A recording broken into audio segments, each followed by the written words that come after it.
How can you make sure you really understand the other person's point of view? Well, stop. Actually ask them before they go to a second point or a third. Stop, summarize what you think they heard, and then ask, am I understanding you?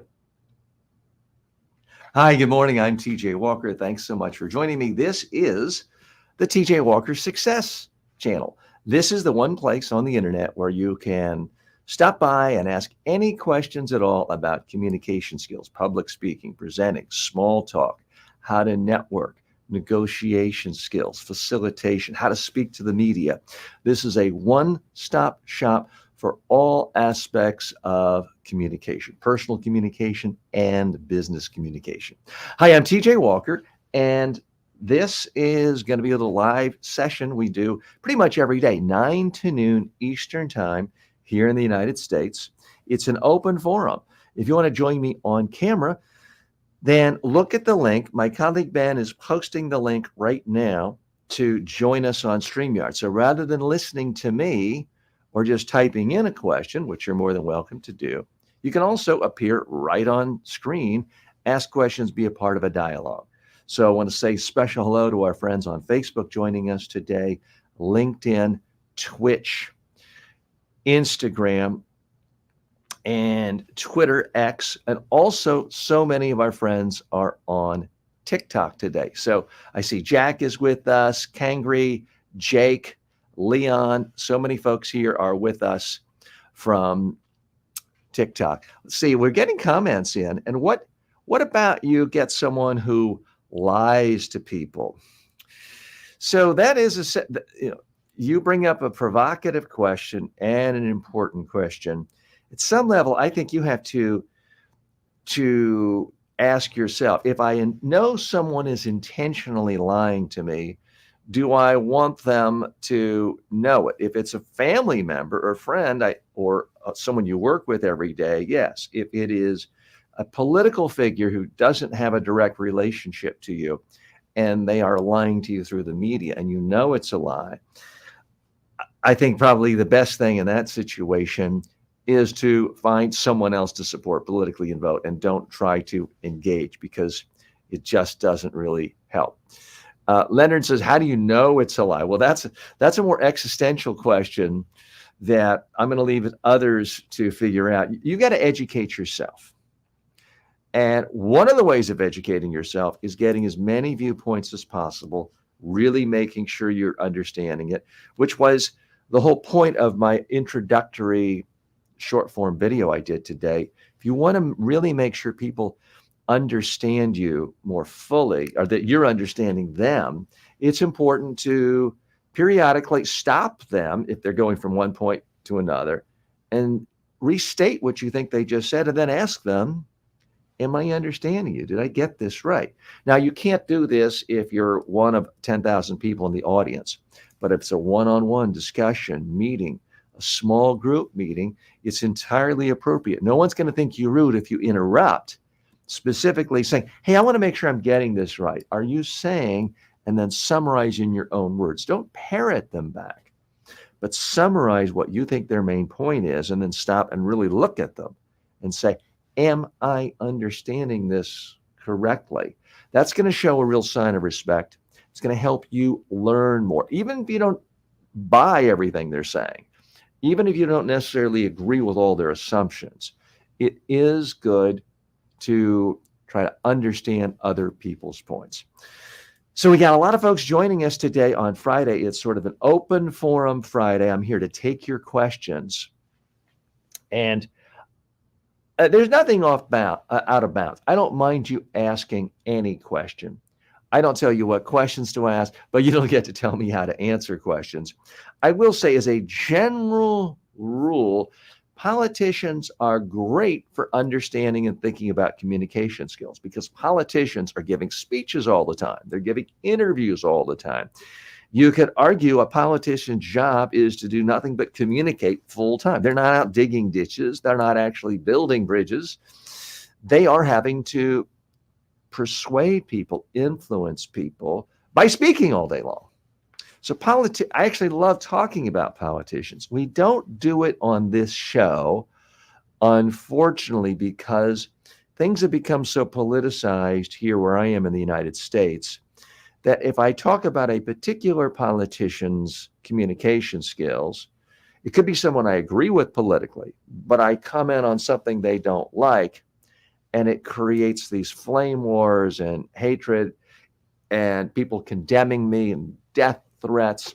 If I praise the communication skills of someone I don't like, I get all sorts of attacks. And in my particular case, if I criticize someone I actually don't like politically, purely on the basis of communication skills, let's say I say 10 great things he does. Here's one thing he does that's really hurting him as a communicator.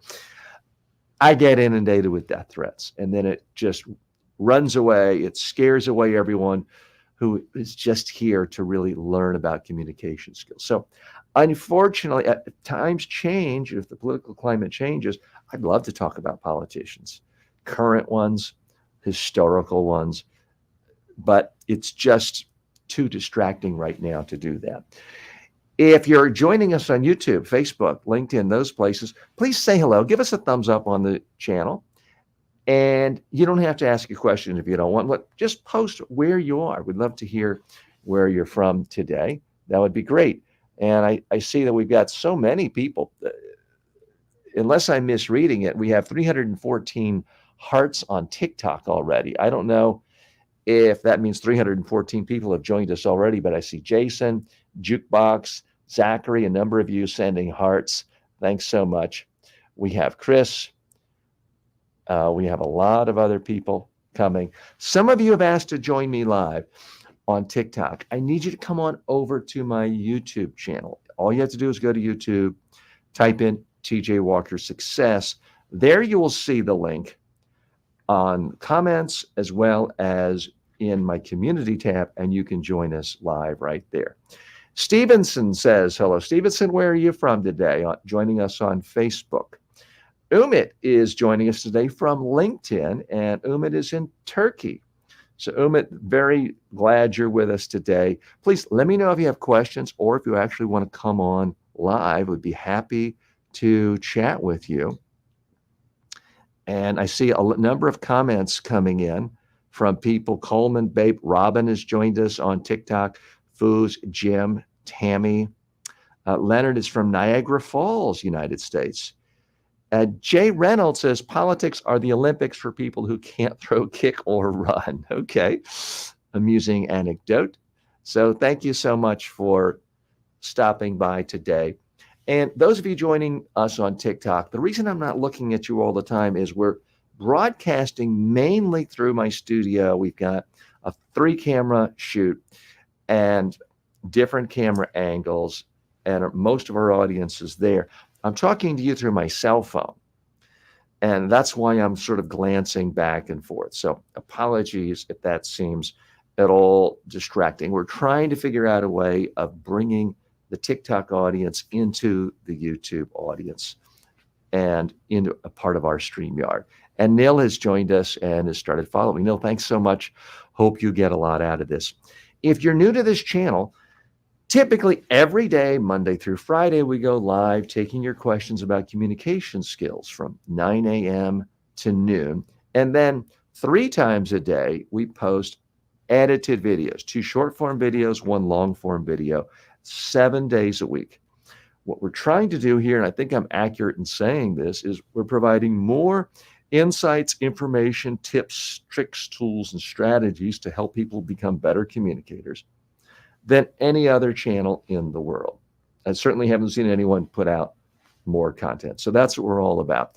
Thank you, Ben, for being with us today. I know you've got to run and do other things, so we'll check in with you around 11 when we're going to be doing Amazon Live today. Some of you have heard me and others talking about the Amazon Influencer Program.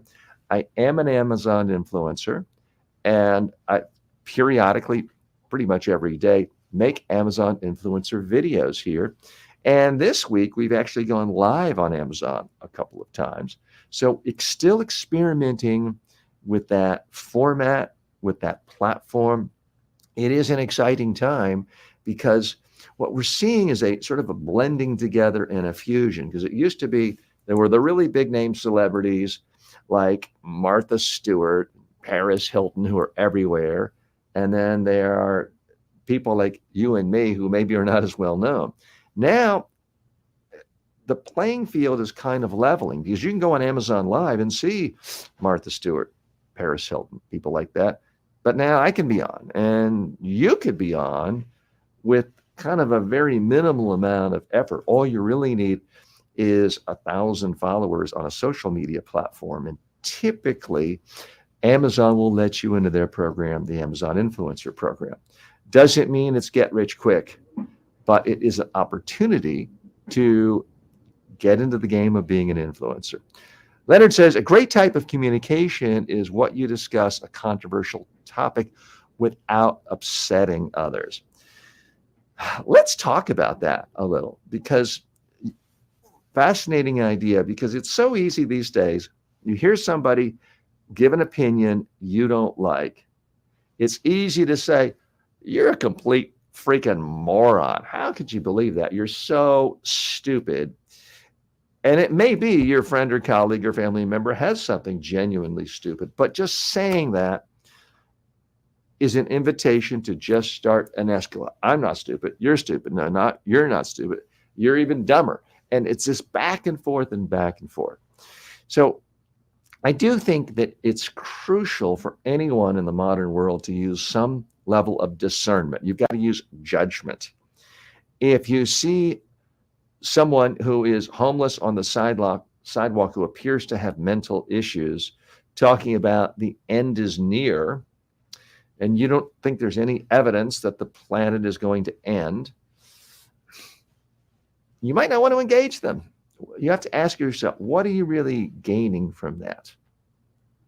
Now, if it's a close family member and you often have important discussions about affairs of state and how the world should be, and it's always been respectful and thoughtful, and someone says something that you think is out of character and shows that they're not using their typical analytical skills, you got to make a judgment. Sometimes it's best to just ignore idiotic opinions or opinions that strike you as idiotic and let it go.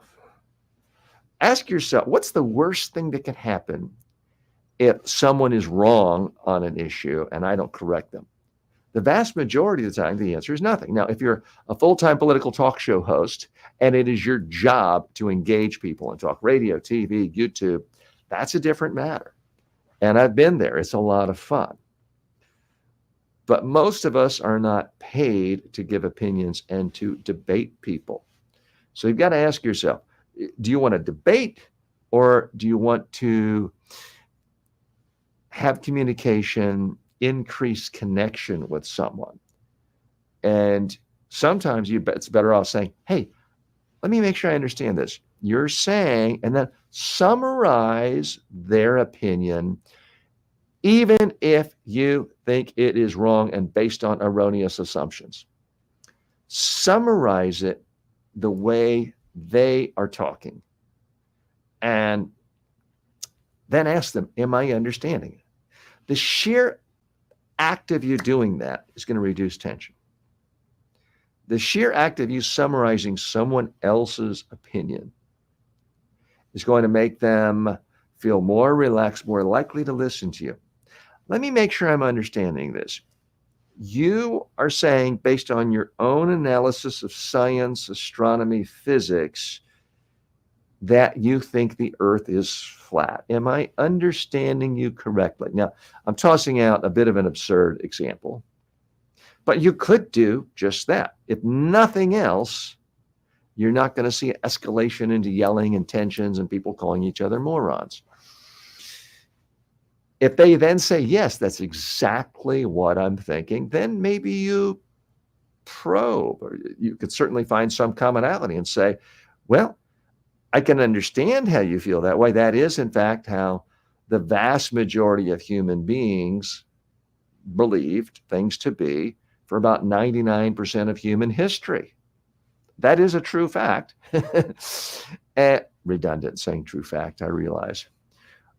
It can at least create a framework to have a conversation in a civilized manner. And I do think that we'd all be better off with more civilized conversation. Stevenson writes in, hello from Haiti. Well, my sympathies go out to you. I know there's so much turmoil in Haiti. I was just speaking to a woman who works at the Aloft Hotel where I have breakfast almost every day, whose entire family is in Haiti. And she was telling me just an hour ago about all the turmoil going on there, the disruption, how she's trying to get family members out to come here to the United States. So I certainly hope you and your family are safe, Stevenson. Our best wishes to you. Leonard says, like all the talk shows, it's mostly their opinions and people take them as facts. Okay, so this is a tricky area for me to talk about because it gets confusing to people sometimes. That sounded condescending. Let me put it on my end. I don't come across as clearly as I should. I do, and like most public speaking coaches, stress that you need to speak with confidence and you need to speak with authority in order for people to believe you. But unfortunately, this is a tool. It's simply a tool the way a pen is a tool. A pen is a tool that can help you write and communicate. But if you jab it right into someone's neck vein, it can kill people. It can be dangerous. Same with a knife. Public speaking skills are tools as well. So if you're trying to do something good, if you're trying to help the world, build something, create a business that employs millions of people, speaking with confidence is a tremendous asset. Speaking with authority is going to be a very good thing. However, if you are a demagogue, if you aspire to be an evil dictator and pillage and plunder a society and kill people, speaking with authority and confidence will also help you with your goals. And I acknowledge that. So it's a tricky area for me. Because if I ever analyze, we were speaking earlier today about politicians. If I analyze a politician who's really, really good at conveying authority and confidence, but perhaps for bad means, people feel like I'm endorsing the policy means, and I'm not.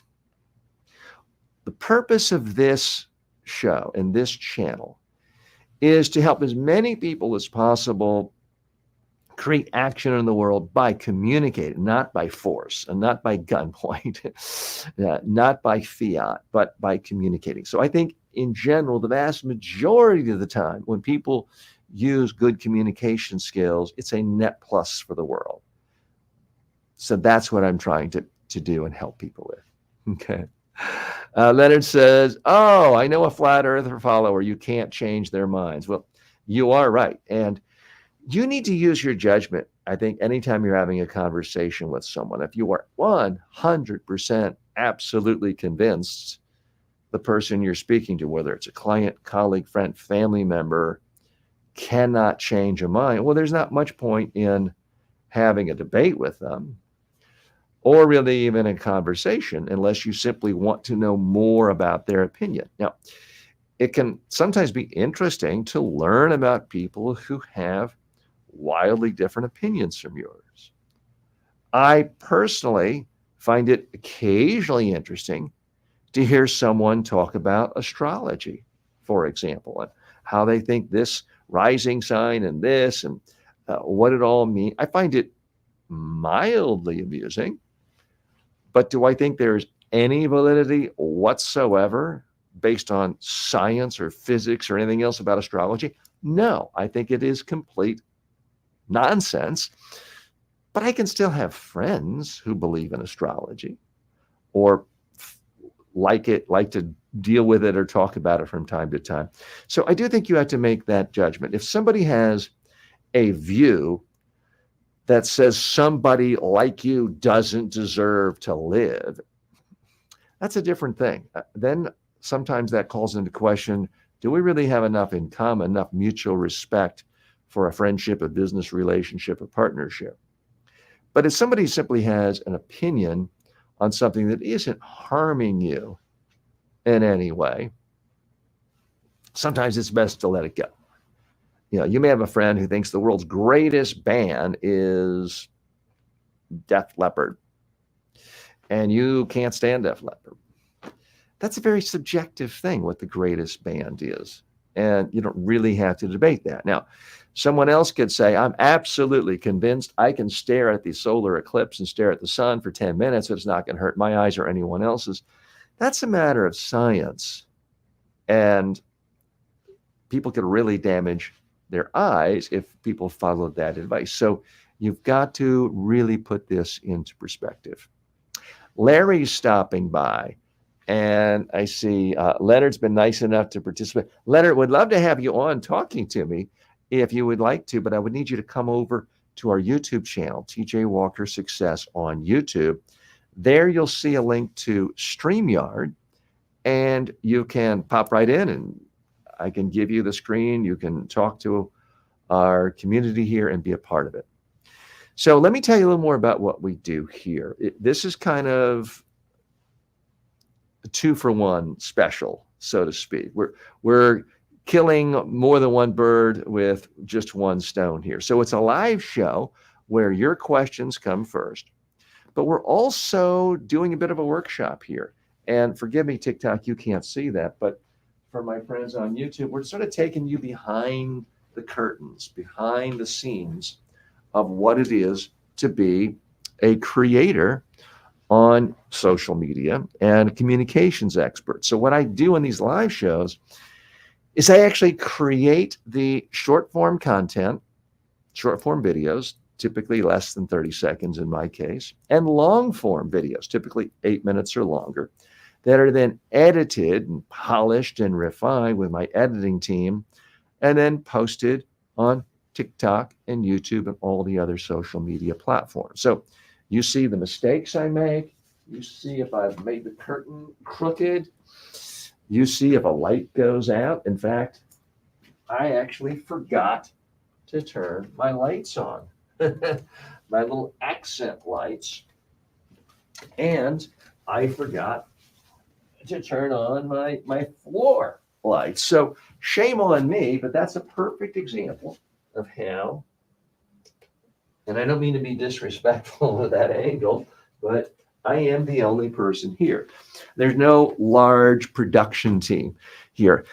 This is a relatively fancy set with cameras and lights and 3-camera mixers, but it's not a whole network of 20 different directors, producers, gaffers running around. Now, I'm seeing my face look a little bit out of focus. So I'm going to try a trick we learned just the other day, which is turning the camera off. And then, and I realize TikTok, you're not seeing that. You're seeing a really big close-up of me. And now I've turned the camera back on, and indeed, that did solve the problem. We do seem to be back in focus. Great. And thank you so much for the hearts streaming in on TikTok. We've had 577 hearts come in on TikTok. I'm not quite sure how that works, but it is nice to receive hearts and positive vibes. So thanks so much for doing that. So we're going to switch gears now. And what I'm going to do is get into my studio mode where I'm creating content. I would love to get feedback from you. I need you to tell me, hey, TJ, that's a great one. Definitely use that. We think people will resonate with that. But even more important, it's helpful to say, TJ, I don't think you nailed that short. Something didn't quite make sense. It was too truncated. You're probably better off not editing that and distributing it. That's frankly even more helpful. Okay, so we're going to go now to questions. Some of these are questions. Actually, I need to go to questions people wrote into me. Sometimes, occasionally, those can get lost in the shuffle. So apologies. These are questions I'm going to go to now that students, clients, and other people wrote in to ask. And I don't think I've addressed them yet this week. It's been a great, fun week here. We've been live every day this week. And one day we had even no air conditioning. So you saw me in shorts and a t-shirt that day. But we've got the air conditioning back and Happy to be here live. So let me go to the questions that have been written in from students, clients, and others who just have found this channel. Okay. First question. This is coming from Deborah Alaskami, who says, during a TED Talk, is it advisable to be free or professional, and how long should a TED Talk be? Okay. I'm trying to make sure I understand the nuance, Deborah. And that's why if you do see us live, I want to come on. I'd love to have you elaborate on your. I think what you mean by free is walking around and moving, or professional, what a lot of people think of as standing behind the lectern or hands straight down, or doing something like this. Don't have to take my advice. Just watch the 10 most successful TED Talks of all time. For the most part, people are walking around. They are gesturing. They're moving. They are very freely moving. They're certainly, other than holding a lectern, a clicker for their slides, they're not holding things. They're not holding pens. They're moving freely. So I am firmly in the camp that you should, in fact, be moving freely, which is why I have, this camera angle. And forgive, I'll just move the cell phone so our TikTok friends can see.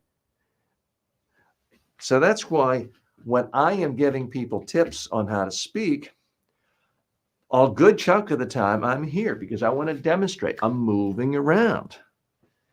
And having this wide shot, I can act things out. I'll say, when you finish a speech, don't crunch up, get your things and scurry off like you're afraid of getting vegetables thrown at you. Stand, good posture, look around. I'll demonstrate things. It's exactly the same thing with a TED Talk. So it's not about a choice of being free moving and relaxed versus professional, because the real professionals actually do move a lot. When people use the term, acting professional, what they mean is the average business executive who's really not very good at public speaking, who stands frozen or stiff or stands behind a lectern. We sometimes think of that as professional because a lot of people who are professionals in other aspects of their life do it that way. But it's not enhancing their communication. It's not burnishing their reputation. It's making them look and sound boring. Now, Deborah also asked about the length of time. Typically, TED gives a limit of 18 minutes. Now, if you keep going, if it's a TEDx, they typically don't gong you and pull you off stage, but chances are they could edit it down to 18 minutes before it's shown to the rest of the world. The beauty of TED is what they've done is look at typical business speech and say, how can we eliminate the things that most people hate about speeches? They say, well, what is it? Well, most speeches are too long, and most speeches have really boring slides. And most speeches are boring data dumps that don't have stories. So what does TED do? They tell people, if you want to speak at TED, you can't go past 18 minutes. It forces people to really give thought to what's most important.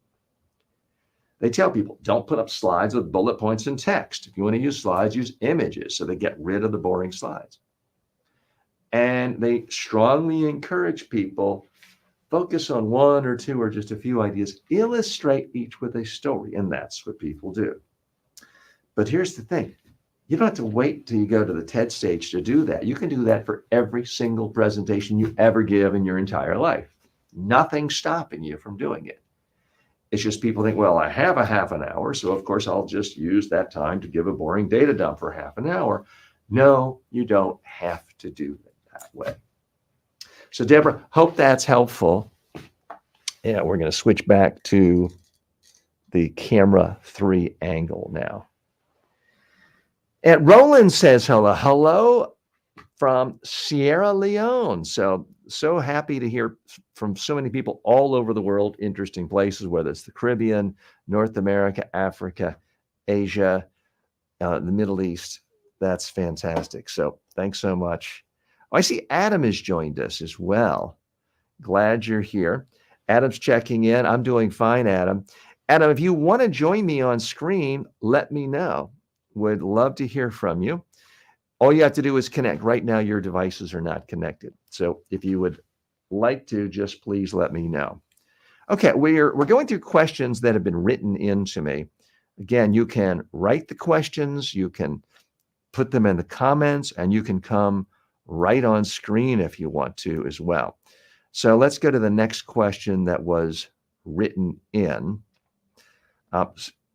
Scrolling through ones that people wrote saying they were coming to the live session, but didn't necessarily have a specific question. And sometimes people just say, no, I don't have any questions. Doreen writes and says, I need a job.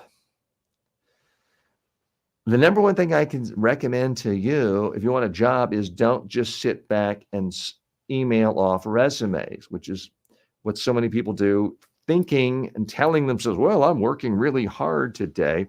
That's not how you get a job in 2024. Now, of course, you can spend an hour a day doing that, but your other 7 hours a day, I believe, need to be spent creating content about your area of expertise and the type of job you want in the industry you want, and interacting with people who have jobs that you like.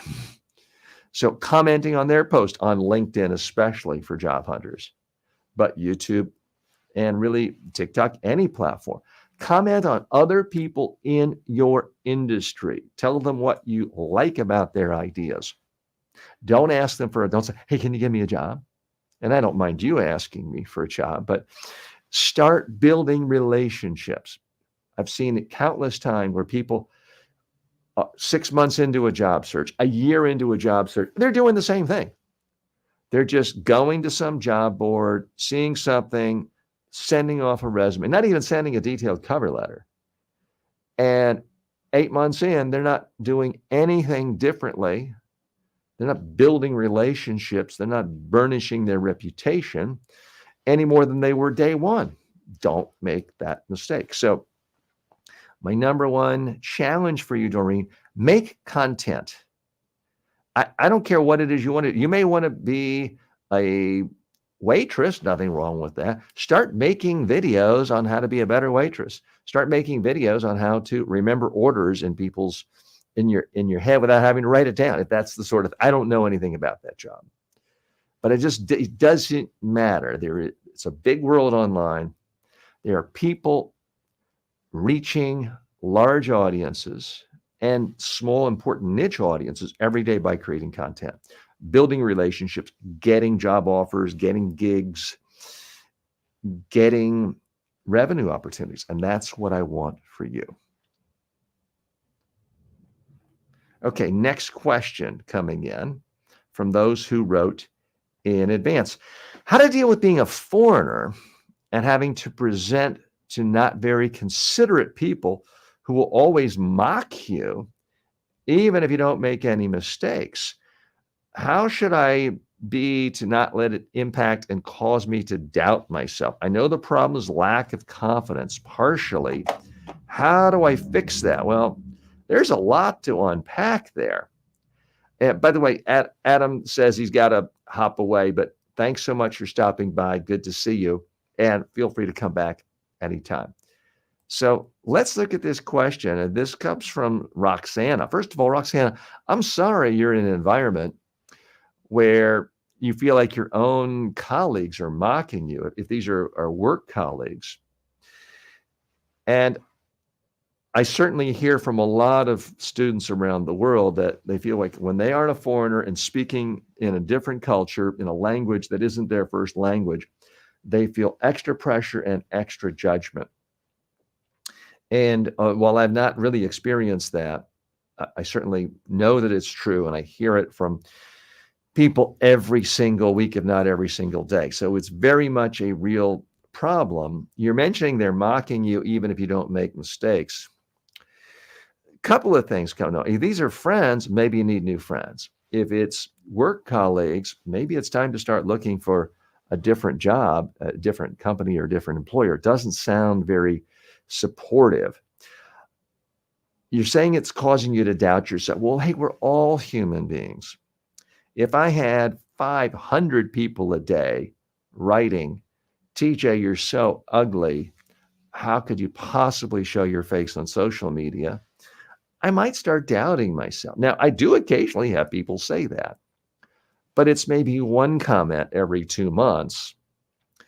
Meanwhile, hundreds and hundreds, if not thousands of comments have come in that are positive or neutral. So you have to weigh these things. There is a phenomenon where people tend to spotlight and give more emphasis to the negative. There's a negativity bias, it's called. So if you get 10 compliments and one criticism, it is human nature to focus that, remember that, dwell on that. I'm not saying that's what's happening to you, but I would ask you to actively seek out people who are hearing you where you know you're getting value or giving them value, and find out from them, what are you doing that helps? I know that helps me. I read evaluations every day from students, but there are days where I'll only read the 5-star evaluations because it builds me up, makes me feel good, motivates me. Now, I still will read the 1-star evaluations too, but it is human nature to dwell on the negative. Now, just the other day, someone wrote a comment on one of my YouTube videos saying, TJ, you only have one strand of hair. How pathetic. I thought, well, that's not very nice. It's not technically true. It's not nice. And I realized it was my own daughter who wrote that. So you've got to realize sometimes people think they're being funny or think they're just teasing in a good-natured way, but we take it in a negative way. At some point, you got to ignore it and focus on the strengths. Ideally, you're looking for signals from the marketplace, your job, your school, your teachers. I mean, if your classmates are saying you're awful, but you're getting A's, you got to tell yourself, I'm doing something right. Maybe they're just jealous of me getting better grades. I have people occasionally criticize some of my online courses, but I also see that I have thousands I have now about 200,000 reviews, typically averaging 4.5. And I have people telling me every day, hey, you helped me get a job. You helped me get a promotion. So I look at all these positive signals to outweigh any negatives from the negatives that do come. Some people don't like my voice. Some people don't like my teeth. Some people don't like my hairline or my beady eyes or my wrinkles. So you just have to tune that out and focus on where you are having a positive impact and keep focusing on where you're helping other people. That, I think, is really the only long-term solution to dealing with that. But thanks so much for writing. I do appreciate it. We are taking comments today. It's Open Friday. So any questions you have, any thoughts you have, any disagreements you have, I'm happy to hear them. And you can even join me on screen. If you're joining me on TikTok today, thanks so much. What we've not yet figured out is how to integrate our TikTok community with our StreamYard live stream, which goes out to about 8 different social media platforms at the same time. So that's why I'm not necessarily reading all of your opinions. I'm just not seeing them. So apologies for that.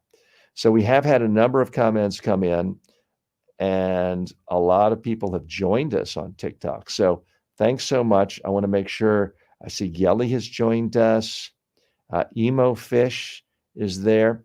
Sports says, are you helping people? And I don't know if that's a statement or a question. Certainly, that's what I hope to do. And it relates to the question earlier. If people attack you, mock you, but deep down, you know you're helping people, it just makes it easier to go on. I know for a fact that I help people every day. How do I know that? Because people call me, email me, text me saying, TJ, you helped me get a job. TJ, you helped me make my first online course.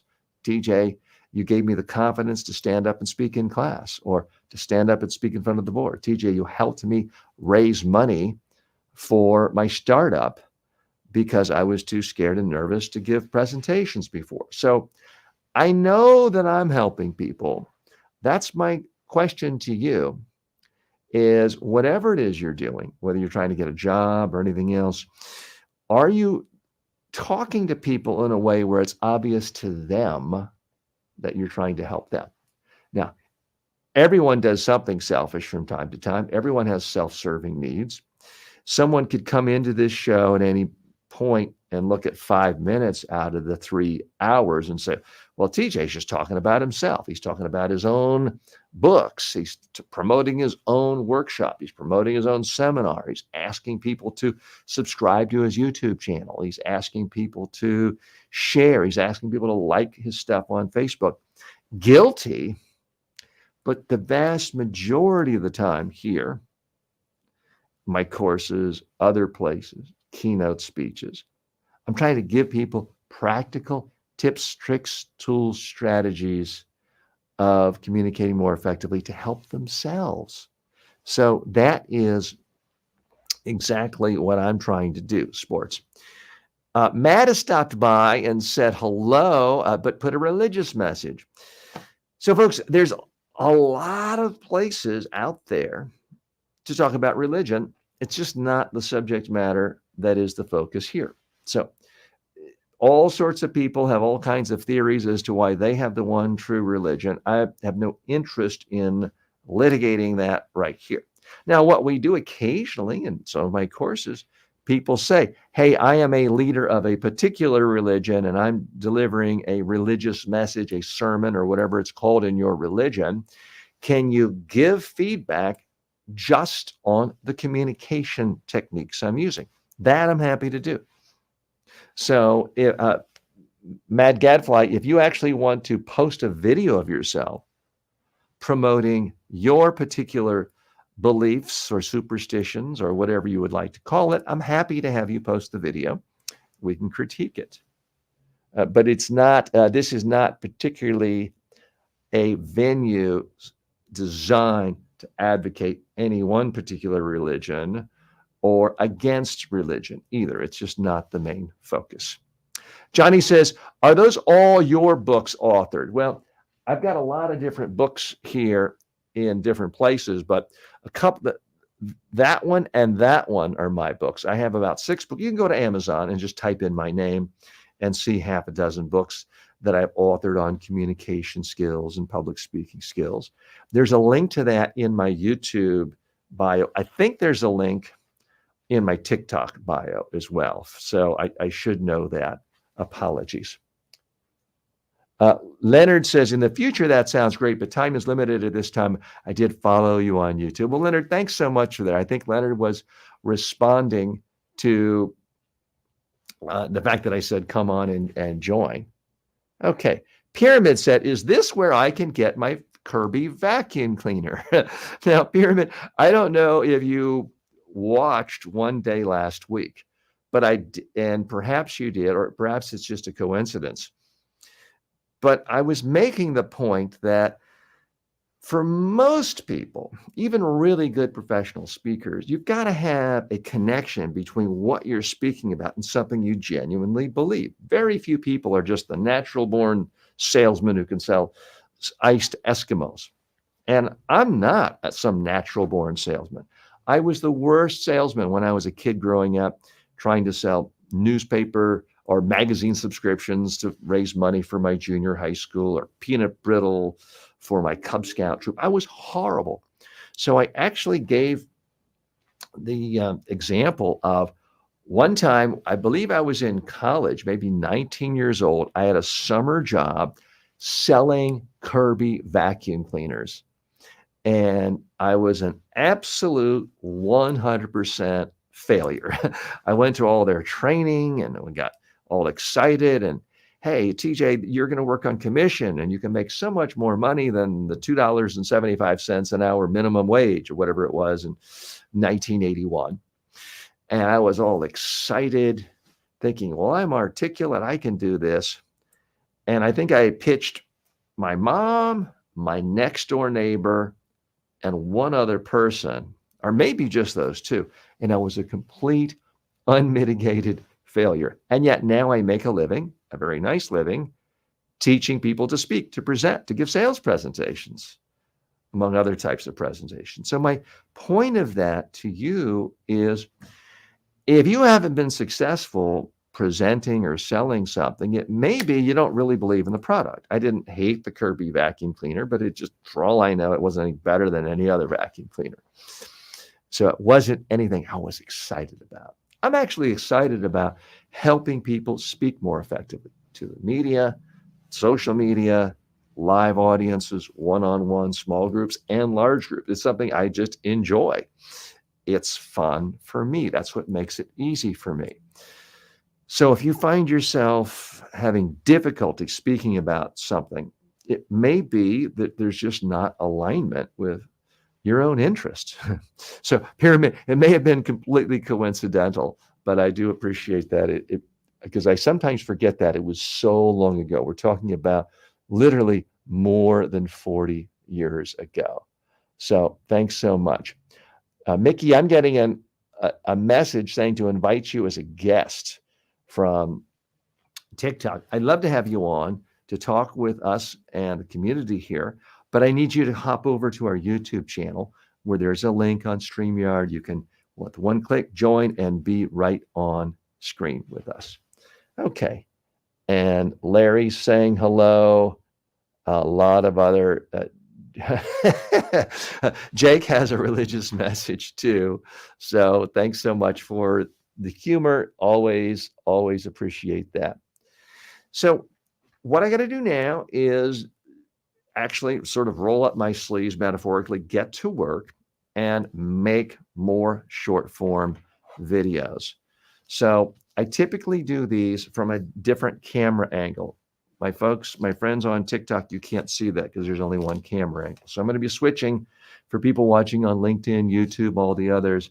I'm going to be switching cameras, going to camera 2 in just a moment. And I've gone through the list of questions that were emailed to me in advance. I'm now going to go through questions that have been created by artificial intelligence. This next one, how can I encourage other people to share their thoughts more openly and freely?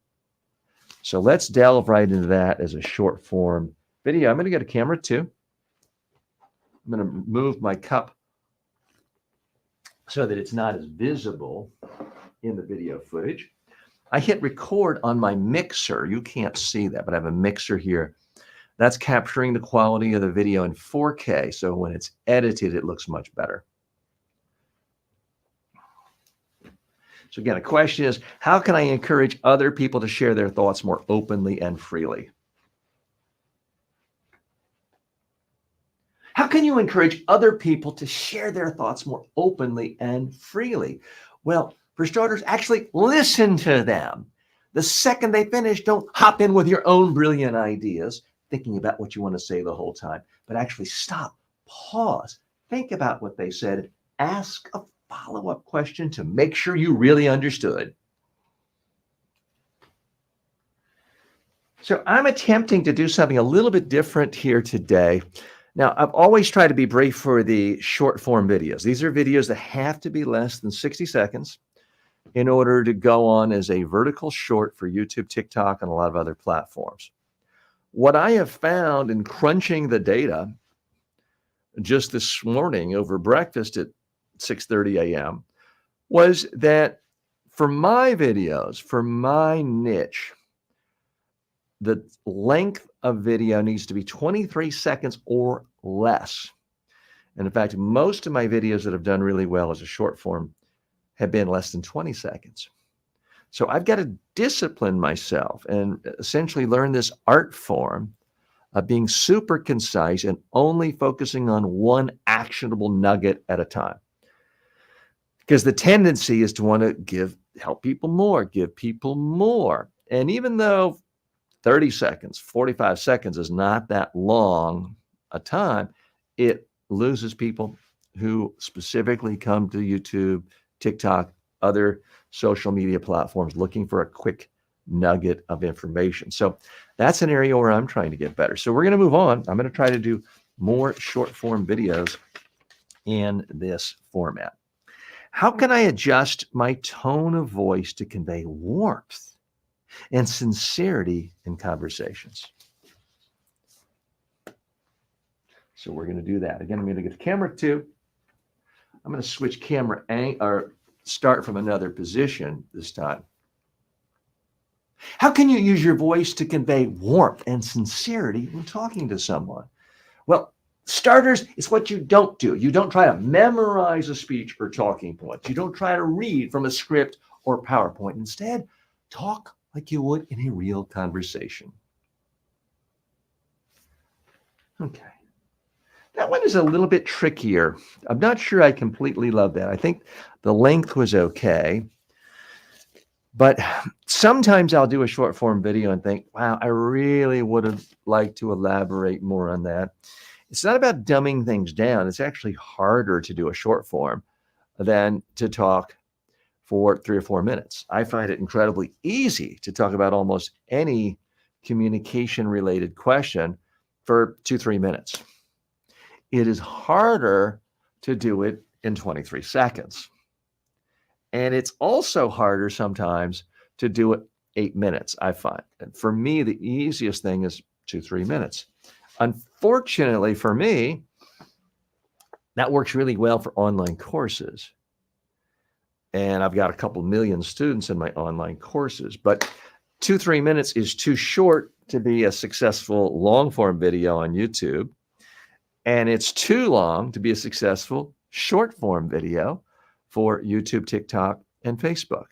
So I'm trying to learn more about how to go shorter and longer to meet the specific needs for people. Okay, Leonard's from Niagara Falls. Great to hear from people in the United States. And I was about to say I've never been to Niagara Falls, and I just realized I once was in a train that went across Niagara Falls, I guess several miles away, so I could see it in the distance. So a beautiful, beautiful place. I hope to actually get there sometime to perhaps spend a weekend or enjoy more of the beautiful scenery there. New York, of course, being my home base for about a quarter of a century. So always nice to connect with people from New York. Jay says politics. Oh, we talked about that. Politics are the Olympics for people who can't throw, kick, or run. Here's the thing about politics. It's fun. And certainly there are a lot of genuinely horrible people in politics. And there are people who intellectually are not the brightest bulb or are particularly well educated. But I've worked with thousands of politicians over 40 years, and I can tell you they do have certain skills that normal people do not have. They have almost any successful politician, they have social skills that are in the top 1%. If you're a member of Congress, a member of Parliament in almost any country in the world, you simply don't get there without having incredible communication skills and social skills, because you have to ask people all day long to do things for you without paying them. It's really hard to do. Most people are not comfortable doing that, and for that reason can never really mount a successful campaign. I don't really like asking total strangers to spend lots and lots of time and money and effort helping me. So you could say it almost requires someone with very egocentric, narcissistic tendencies, in some cases psychopathic tendencies, because that is what the political system rewards. But it's not because they don't have talent. It's just a different talent than being a star on the academic faculty of Harvard. It's a different talent than being the senior partner in a law firm. It's a different talent than being an Olympic athlete. But it does require extreme outliers of certain strengths to do well in politics in almost any country. I do believe that. And I hope that doesn't mean it sounds like I'm saying all politicians are so much smarter than you or me. That's not what I'm suggesting at all. I do want to thank so many people who've stopped by to say hello and leave comments on TikTok. And that's what I'm doing now, is I'm just scrolling my phone because the comments are not appearing right here on the screen for YouTube and in my StreamYard. So we're going to continue to do more short form content today. These are short videos. I'm trying to do them in 23 seconds or less because that's what the algorithm is showing on YouTube people like. And I might love to do something that's 63 seconds long, but if no one watches it, all I'm doing is talking to myself, and therefore I haven't really helped anyone, and I haven't helped myself either. So what I'm trying to do is create a win-win situation. A win for YouTube because they get more eyeballs that they can sell ads to. A win to people who can get some content and ideas and tips for free.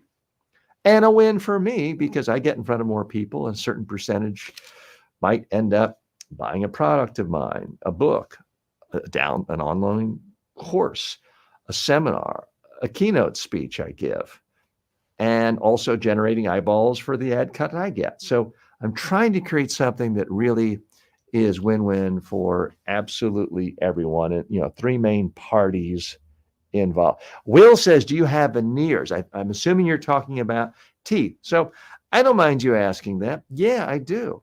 I do have veneers. When I was in high school, I got pushed down in a game of touch football. It broke my front tooth. And it then, I'd have a root canal, fake tooth. It's very hard to match. At other point, teeth got chipped. And it said, it's about 17 years ago, I said, you know what, they're becoming mismatched in different shapes and colors. Let's just get veneers. So they are. And I realize not everybody likes that, or some people think that's awful vanity or whatever. And occasionally, I would say once a month, someone comments on it on a YouTube video or a live, and that's perfectly okay. You can't let it bother you. I can tell you this. If what's holding you back from making content is fear that people are going to criticize you, don't do that. If you've got ideas to share with people, then share them. If you have ideas that can help people, get your ideas out there. It doesn't have to be 3 hours a day of video. It could be a once a week video. It could be once a month. But share your ideas. Don't let the fact that people will occasionally comment on you, some aspect of your looks, deter you. Now, this gentleman just asked a simple question. I don't take any offense to that. Now, some people will say, my God, TJ, you have the ugliest veneers I've ever seen in my life. That's not really a question. Do I enjoy it? I don't enjoy it. All you can do is really laugh it off. What I have noticed is anytime someone makes a comment about, in a disparaging way, about me physically, if I go to their YouTube channel, they never, ever have a single video they posted of themselves, or if it's on TikTok. So keep that in mind. The people throwing the stones are typically the people lurking in the shadows for good reason. Tony says, Biden, is that you? Again, I think if you're going to communicate to the world, and you're going to communicate giving speeches, presentations, social media, podcasts, you have to toughen yourself up a little, and don't be afraid of the occasional mockery or criticism. And we have a lot of people from all over the world, but I'm assuming most people know who Biden is, the president of the United States. He is more than 20 years older than I am. But I do recognize that, hey, we're both older white men, gray-haired, about the same height, about the same shape, old gray-haired men. And at some level, you could say, oh, all old gray-haired men look alike. So I understand that. And I just have to chalk it up as mildly amusing. Interestingly, and I'm not saying I was, Biden was considered a very good-looking man when he was first elected to the Senate, and in his 30s and 40s. Not saying that I was, but he was often said to look like the movie star Jack Nicholson. So just tossing that out there. Okay, let me see if there are any other interesting preferably related to communication skills questions. Wisdom says this is not for sale, so I'm not quite sure what the comment is that relates there, but happy to take your comments. Happy just to know where you're from. And thanks so much for stopping by today. We have 584 hearts on the TikTok channel today. I'm not quite sure what that means. If anyone knows, let me know. It could be one. I don't know if it's one person clicking the heart button each time, or if it means 584 people have stopped by. We're going to continue making short form content today. But you know what? Before we do that, we're going to take a brief commercial break. And what I'm going to do is show you, oops, wrong screen. I'm going to show you some commercials that I have made to promote products on Amazon. These are ads that I've made as an Amazon influencer. I'm not expecting you to run out and buy all these products. I'm showing these to you because I want to motivate you to get into the influencer game if you've thought about it, if you have any interest in it. Because it's never been easier. I'm not suggesting it's easy to get rich quick. That's not at all my suggestion. I'm not suggesting that it's fast money. No. What I am telling you is it's never been easier to be an influencer if you want to be an influencer and make ads. So that is what I'm going to share with you right now while I take a little break, and we'll be back in a couple of minutes. And I see Ultimate on TikTok wrote a question. If your credit card number was your age, how old would you be? I guess pretty old, since credit card numbers are generally pretty long. But thanks for the interaction. But if you have any questions that relate to speaking, would certainly, or communication skills, would certainly be interested in those. We're at the hour point, so TikTok is asking me to verify that I am in fact watching and I didn't just walk away. So I take a moment to continue with that. So I'm going to play an ad here for you in just a moment. I hit present. I'm going to go to video file. And I'm going to show you again. These are ads that I made typically in one take. I'm telling you that not to brag or because they're all perfect, but because I want you to see how relatively simple these can be, and why, in fact, you don't have Hydro-Peak Thermos. Why you don't have to stress over these and hire an ad agency. It's just simple talking about products I actually like and use. So we're going to watch these. I'll be back in just a few minutes live taking your questions. Thanks so much. That creates tap water and turns it into sparkling water. If you like sparkling water, this CO2 cylinder has done a great job for me. The Stanley stapler is powerful. I mean, don't point it at anyone. When you use this, whatever you're stapling is going to stick. Just make sure you don't get it to stick to the table by accident. It's a powerful, and my TikTok friends, I'll point my family. We use it around our home. Camera so you can see what everyone else is looking at now. This Canon camcorder is still useful. I love being able to use this in a training. I can flip the viewfinder around. I love being able to attach it so easily. Light, battery. It really is a very flexible camera that still has a lot of utility in the modern world. This Amazon Basics tripod is a very effective little tool. Now, it comes up to about this high when it's fully extended, but it's light, it's simple, it's flexible. What I like about it is when it's fully compressed, it fits right into my computer bag. So I don't have to have some big equipment, fancy equipment bag taking it. I put my video cameras and this and my laptop in one bag. I put it over my shoulder on the plane, and it allows me to go anywhere in the world with tripod ready. This Sony condenser microphone is the one I've used for years and years for all of my YouTube videos.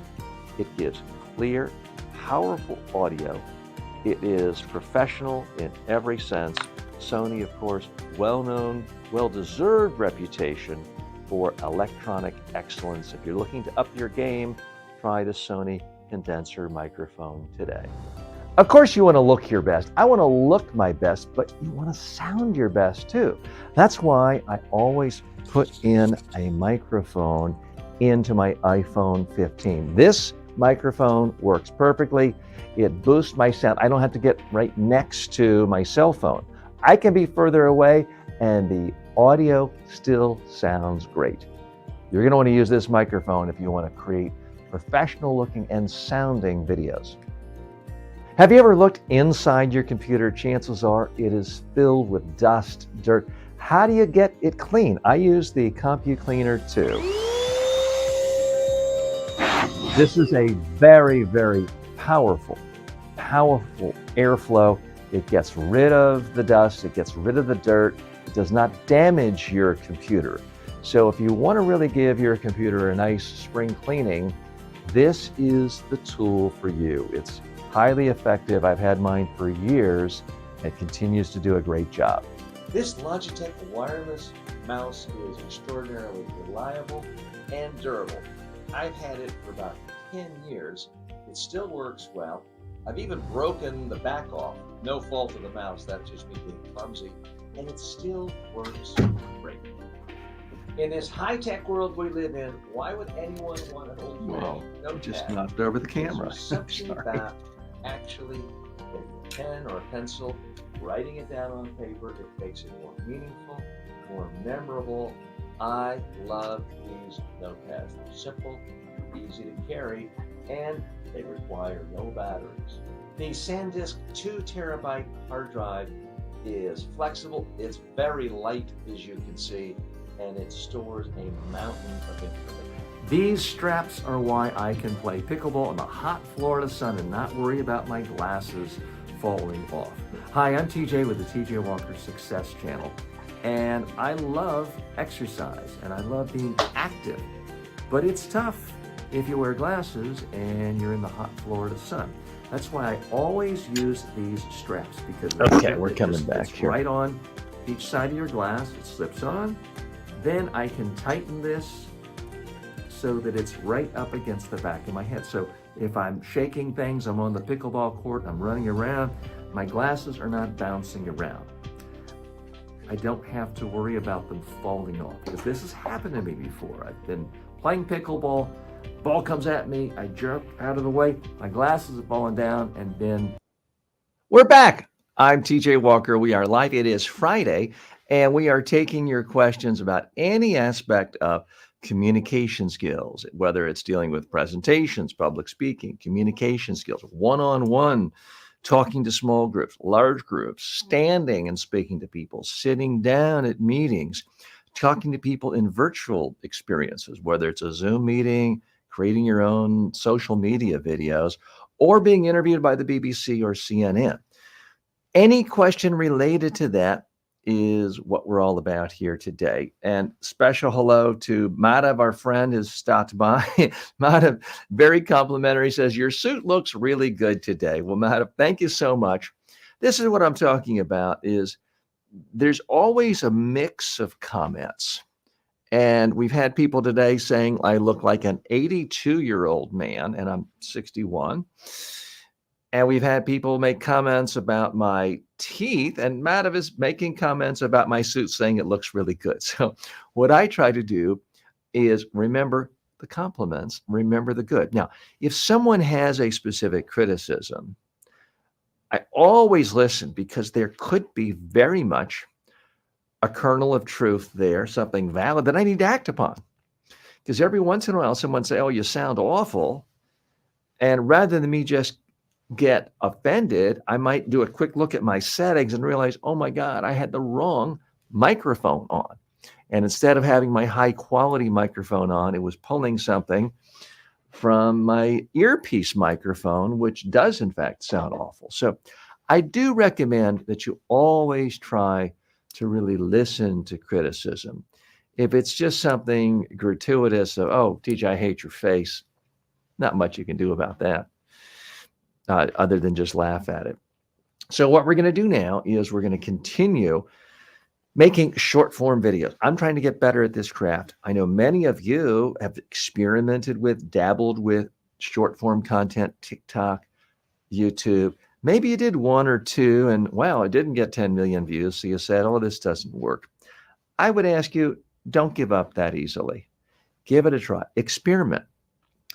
One of my first YouTube shorts got like 1,500 views. I mean, well, this is great. This is easy. But then sometimes they only got 5 or not 5, but 50. It can go up and down.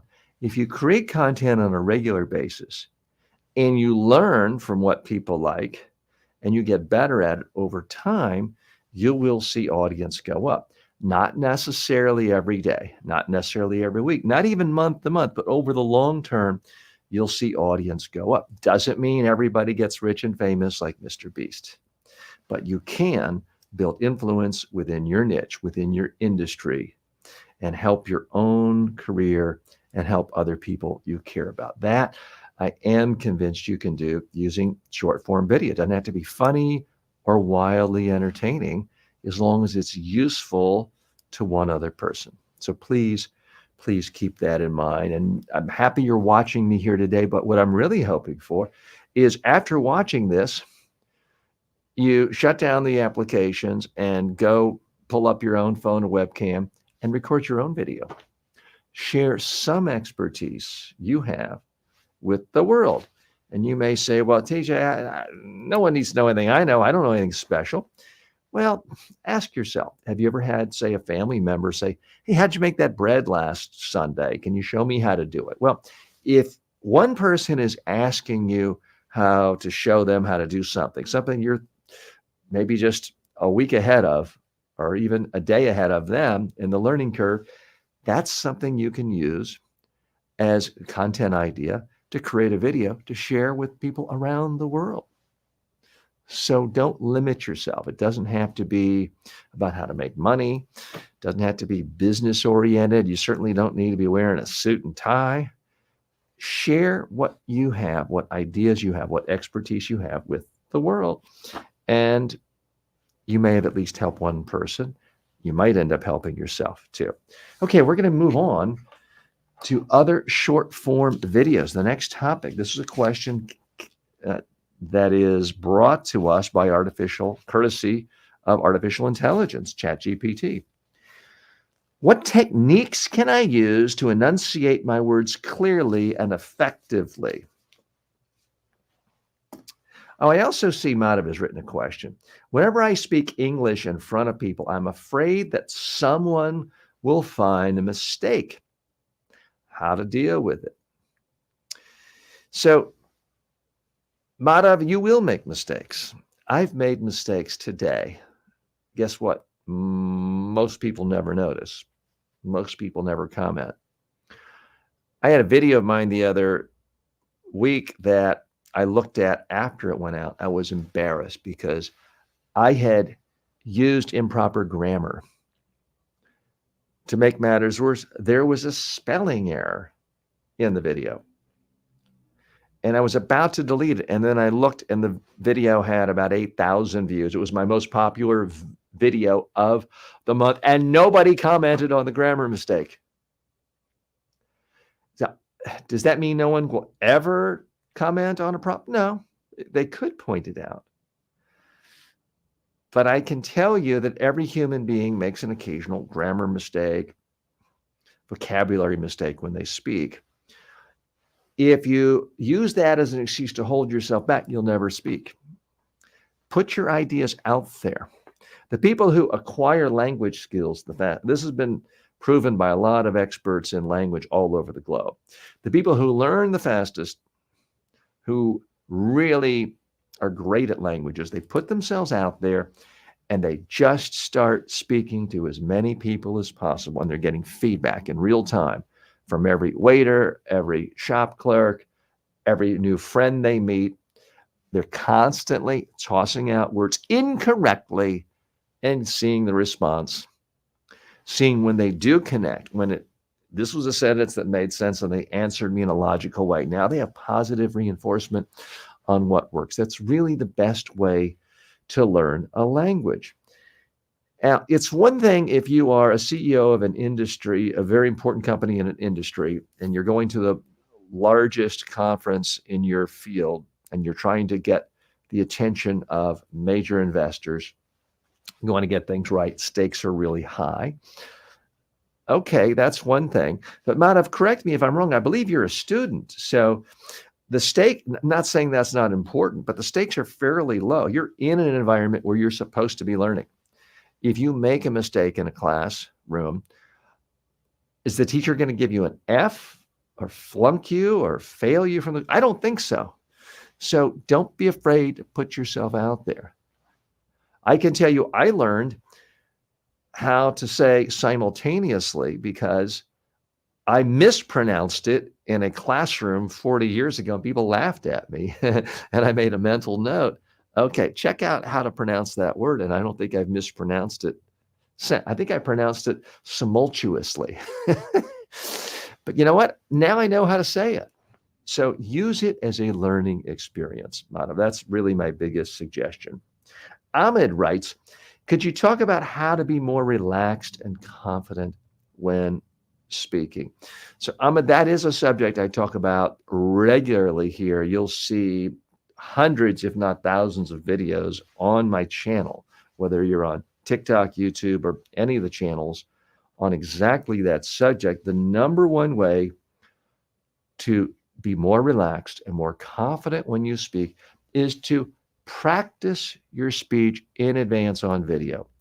Use your cell phone, use your webcam, and talk out loud, record it, watch it, figure out what you like, figure out what you don't like. Do it again. Do more of what you like, do less of what you don't like, record it, watch it, do it again. Keep doing it until you like what you see. If you actually have a role model for yourself coming across confident, authoritative, and just bursting with authority, and it's actually you, it becomes almost impossible to be nervous when you're speaking. Now, this works for classroom presentation, a boardroom presentation, but it could apply to just a best man speech or any sort of less formal or less work-related presentation. That's the number one way of doing it.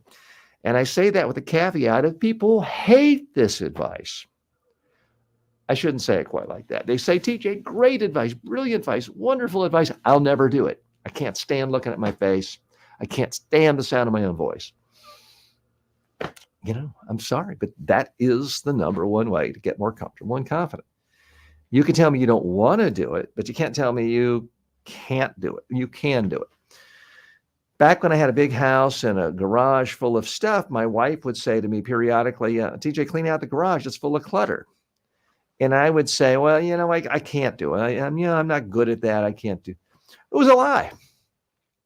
What I really meant is I don't want to clean out my garage. So I want to come up with excuses. But the fact is, absolutely anyone in the world who has working limbs can clean a garage. There's a process. You go to every single item in your garage, you pick it up, you take it outside, and then you ask yourself, have I used this in the last year? Do I really like it? And does it have meaning for me? If I can't say yes to one or both of those questions, I'm going to leave it outside and take it to the dump or give it away or donate it or sell it. And I'm only going to put the stuff back into my garage that I've used in the last year and that I really like and value. And anyone who does that is going to find their garage is clean and neat and orderly, and it's probably going to have 75% less stuff in it. Anyone can do it. Did I want to do it? No. But I eventually did it, and I got a clean garage. That's my attitude about how absolutely anyone in the world can be relaxed and confident when they speak. They have to do the stuff that's unpleasant, but anyone can do it. Anyone can clean a garage. Anyone who owns a cell phone or has access to a cell phone or a webcam can, in fact, record themselves speaking. You don't want to do it. I understand. I didn't want to clean my garage, but that's the price you got to pay. So I apologize if I seem harsh on that because you're asking this question for the first time. But that's probably my number one frustration in my profession is my inability to motivate people to use this secret app. The secret app is your camera on your phone to record yourself and look at it again and again. It's not some app that will detect how many ums and uhs and give you a computer readout of your speaking. It's not some motivation app. It's not some self-hypnosis app. It's you've got to practice on camera, look at it, keep doing it until you like what you see. That really is far and away the most important one. Now, the second thing, the part two of that, is just take every opportunity you can to speak. It's very difficult to get nervous about something you do every day. The very first time you ever got on a bicycle, probably nervous. If you're like most people, you're wobbling. And I mean, I fell down in the parking lot in 1965 when I was learning, or 1966 when I was learning how to ride a bike in Pittsburgh, Pennsylvania. Now, if I get on a bike, I'm not particularly nervous because I've been riding a bike for 55 years. If you speak a lot, certainly if you speak every day, it's really difficult to be nervous. And these days, the easiest way to get good at it is speak on camera. Don't wait to be invited. Don't wait to give that keynote speech somewhere. Make your own social media videos.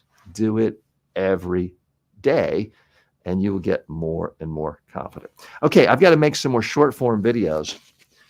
So this one, as I just mentioned, is what techniques can I use to enunciate my words clearly and effectively? So we're going to go camera 2 for that. I'm going to shift for our friends on TikTok so you can see a little more of that.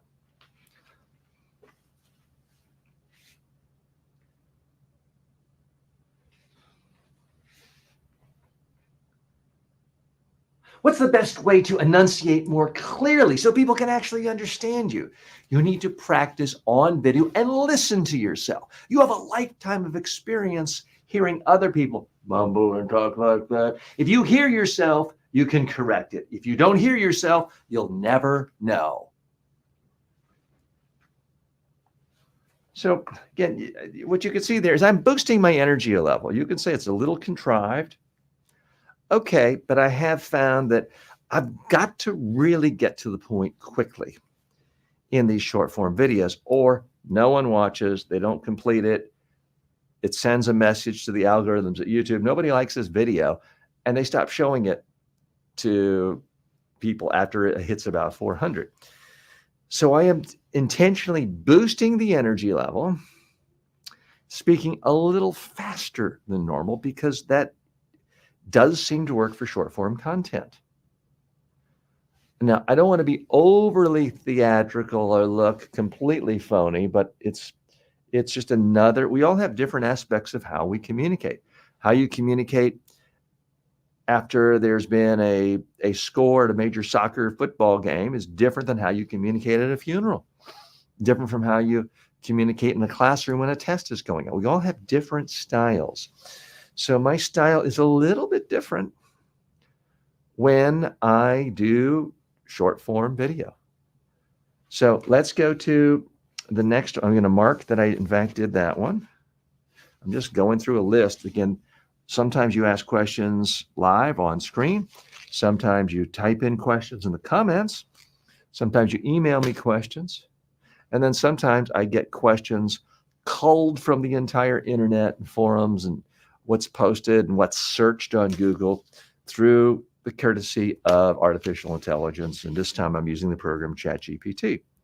How can I find a speaking pace that is comfortable for myself and the other person?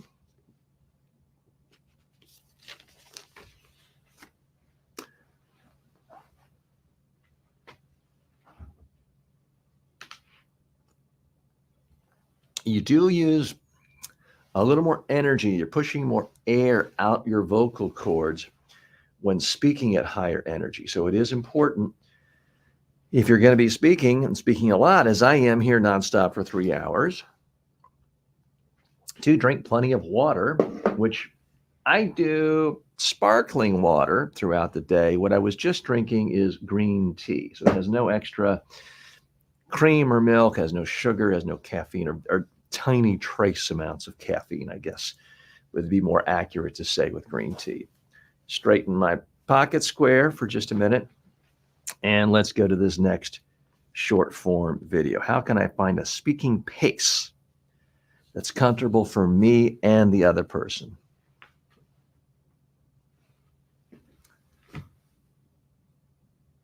Oh, I gotta go to camera too. There we go.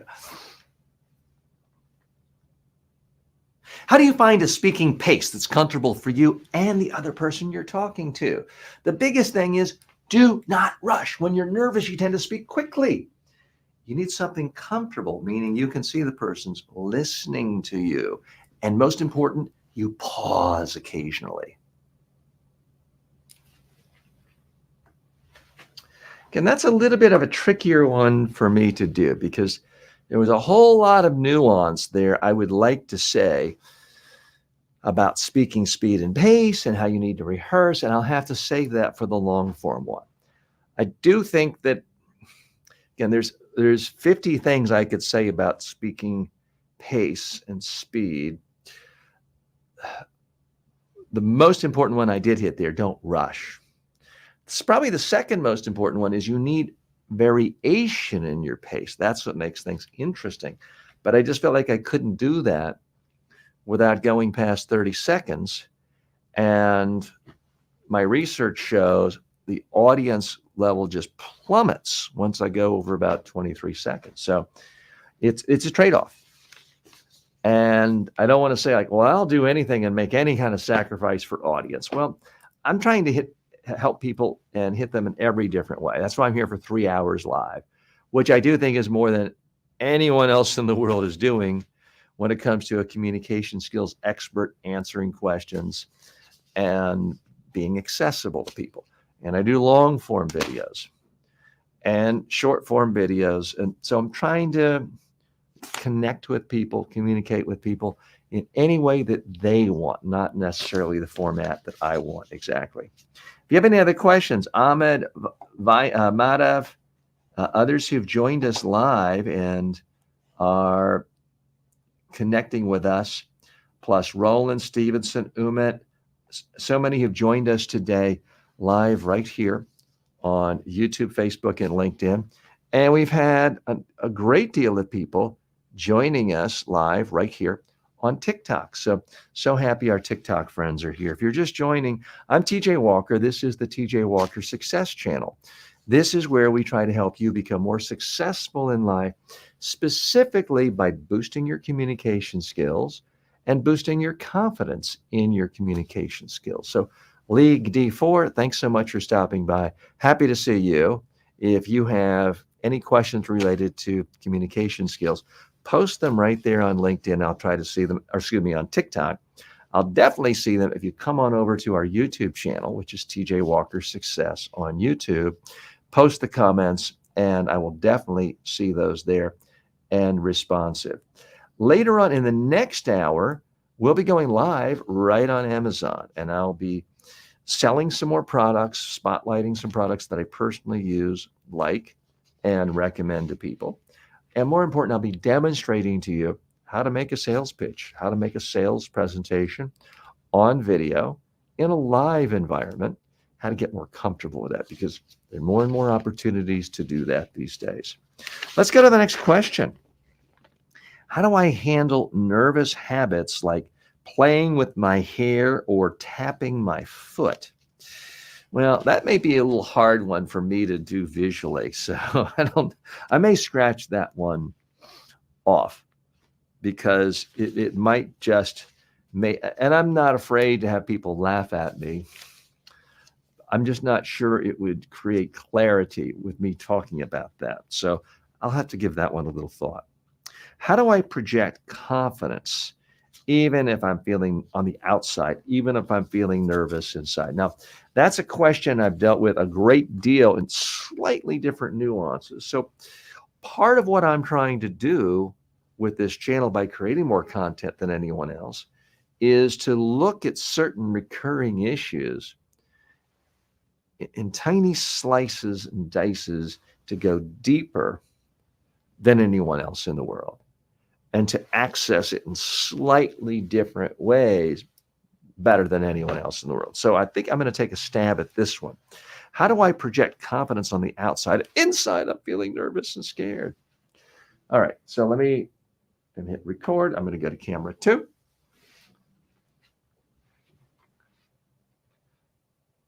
How do you project confidence on the outside when speaking? When inside you're nervous and scared.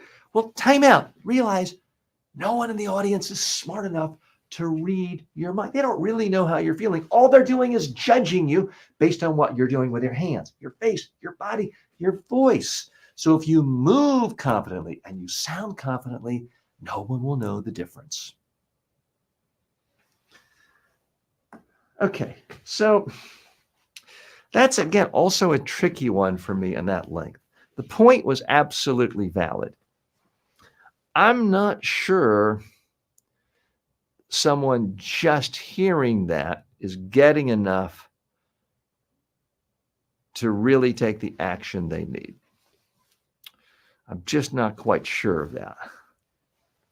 So if you have a thought, an opinion on that last one as a short form, again, it would be edited, there'd be graphics, there'd be B-roll put on, some text, it would be prettied up for a YouTube, TikTok short. But it would still be my voice the whole time, and it would be roughly that length, which I'm assuming was less than 25 seconds. So let's go to the next one. How can I signal openness and approachability through body language? Let me be very candid with you. This is a tricky issue because of gender issues and culture issues, because it's hard for me to give advice like this that is universally applicable. So what I'm going to talk about is, smile, look at people, don't cross your arms and avoid people, which I think is good advice for most of the people, most places. But in some parts of the world, that can be seen as highly inappropriate, especially for one gender, can possibly get you into trouble. So I'm a little reluctant to do this, but I'm also aware that if I hedge my bets every single time and say I can never give advice unless it's completely 100% applicable to everyone all the time, I would never make any videos. So I think I'm just going to go ahead and do that. And I just see that Daniel signed on, I think wanted to join as an on-camera guest.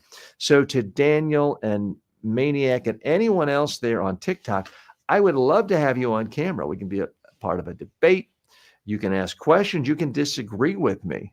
You can even make fun of my teeth if you want to on camera. But I need you to go from TikTok over to our YouTube channel. And that's TJ Walker's Success Channel on YouTube.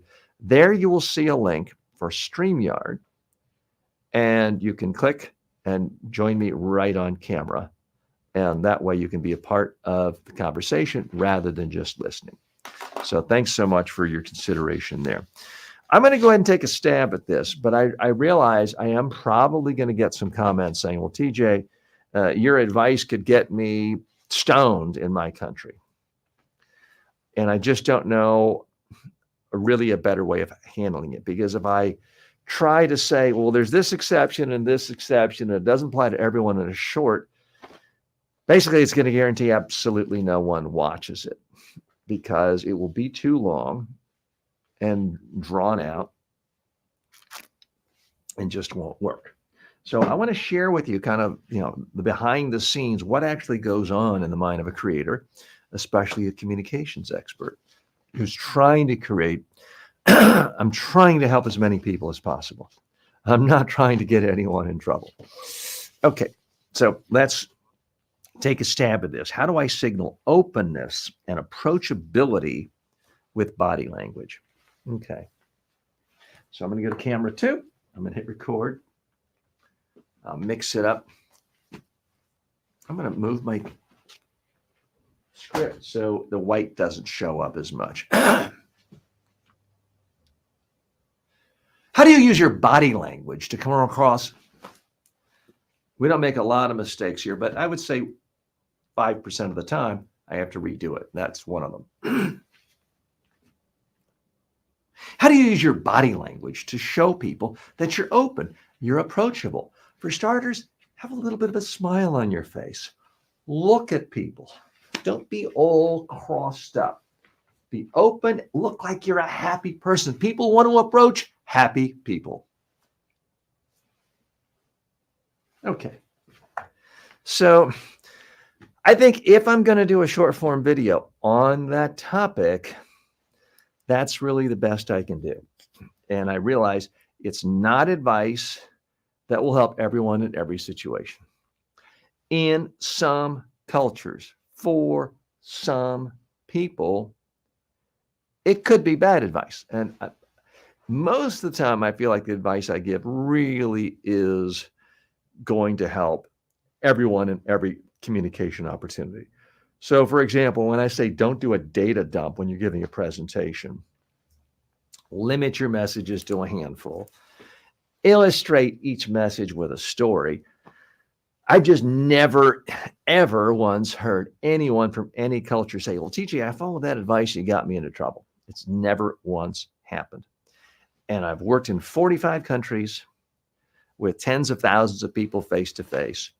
And I've helped 2 million students online from every country in the world, with the exception of North Korea.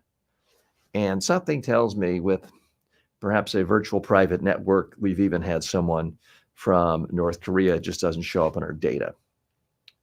But the body language thing and being approachable is a broader topic than my main professional niche, which is public speaking and giving presentations to the media.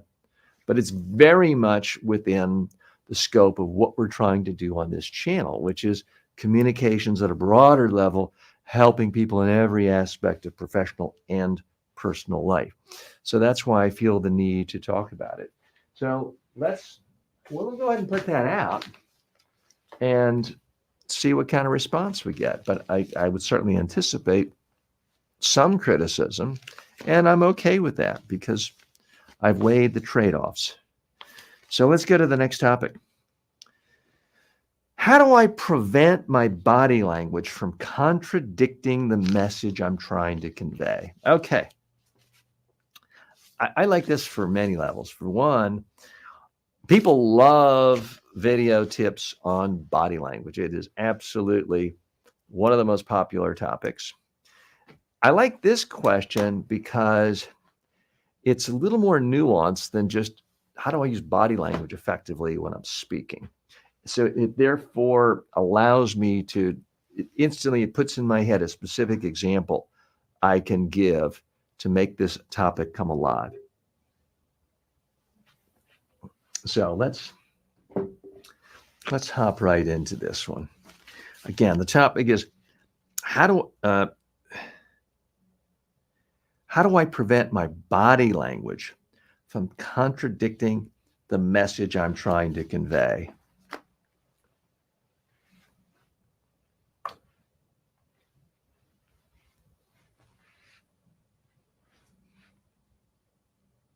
How do I keep my body language from contradicting the message I'm trying to send to my audience? Well, the number one thing that does that is you're trying to remember a message like, hello, I'm happy to be here today. And you look scared, stiff, like you're a hostage. The way to make sure your body language in sync is to practice your presentation in advance on video until you're really comfortable with it. That's really the only way. So that one's another one where, wow, I would love to have talked about that for 2 minutes. I still think I got the essence there, because I try to figure out what are all the different ways people mess up their body language that in a way that contradicts their message. There's a lot of different ways. And then I try to put in priority. The number one way is you are trying to follow a script, because I've seen so many times people start a speech, good morning, I'm happy to be here today. And there's nothing about that body language or the tone of your voice that suggests you're happy to be here today. You're reading a script. Whereas if you'd already practiced it and internalized it, see, you say, good morning, I'm happy to be here today. And now the body language, the facial expression, the eyes, everything can be in sync. So that's really the challenge. And I see Becca has joined us. Becca, thanks so much for joining. If you have any questions that relate to communication skills, please let us know. If you're joining us on YouTube, LinkedIn, TikTok, Instagram, elsewhere, thanks so much for joining me today. I'm TJ Walker. This is the TJ Walker Success Channel, where we try to help people become more effective in their communication skills and more confident in their communication skills. If you have questions, please post them in the comments. If you want to join me on camera, you're more than welcome to do that. All you have to do is click the link that we have in the comments for StreamYard. And it just occurs to me, we really should be posting the StreamYard link on the TikTok channel. That way, rather than forcing you to go to YouTube, you can see it right there in the comments in the stream. So note to self, I need to have a colleague do that. Or if any of you are industrious enough to do that, whether you're my friends on, and Matt, maybe you could do that. But if any of you either on YouTube or joining us on StreamYard, it would be so nice as to cut and paste the StreamYard link to share with our friends on TikTok. Or if anyone on TikTok wants to come over and share it, that would be great. I can't really do it right now while I'm running the mixer, running StreamYard, and trying to check notes on my cell phone with TikTok. But I should have thought to do that in the past. It would make things a lot easier for our TikTok friends who want to join us, because it is just one easy link on StreamYard, and boom, you're right on camera with me. Okay, let's go to the next question. How do I signal to the audience that I'm open to questions or feedback through my body language? Okay. Again, I do like this. This is a nuanced question. And when you're trying to do literally thousands of videos in a year about communication skills, you've got to go deeper. You've got to get into certain nuance, because you can't just say the same thing over and over again. So again, how do I signal to my audience that I'm open to questions or feedback through my body language? Okay. Camera 2.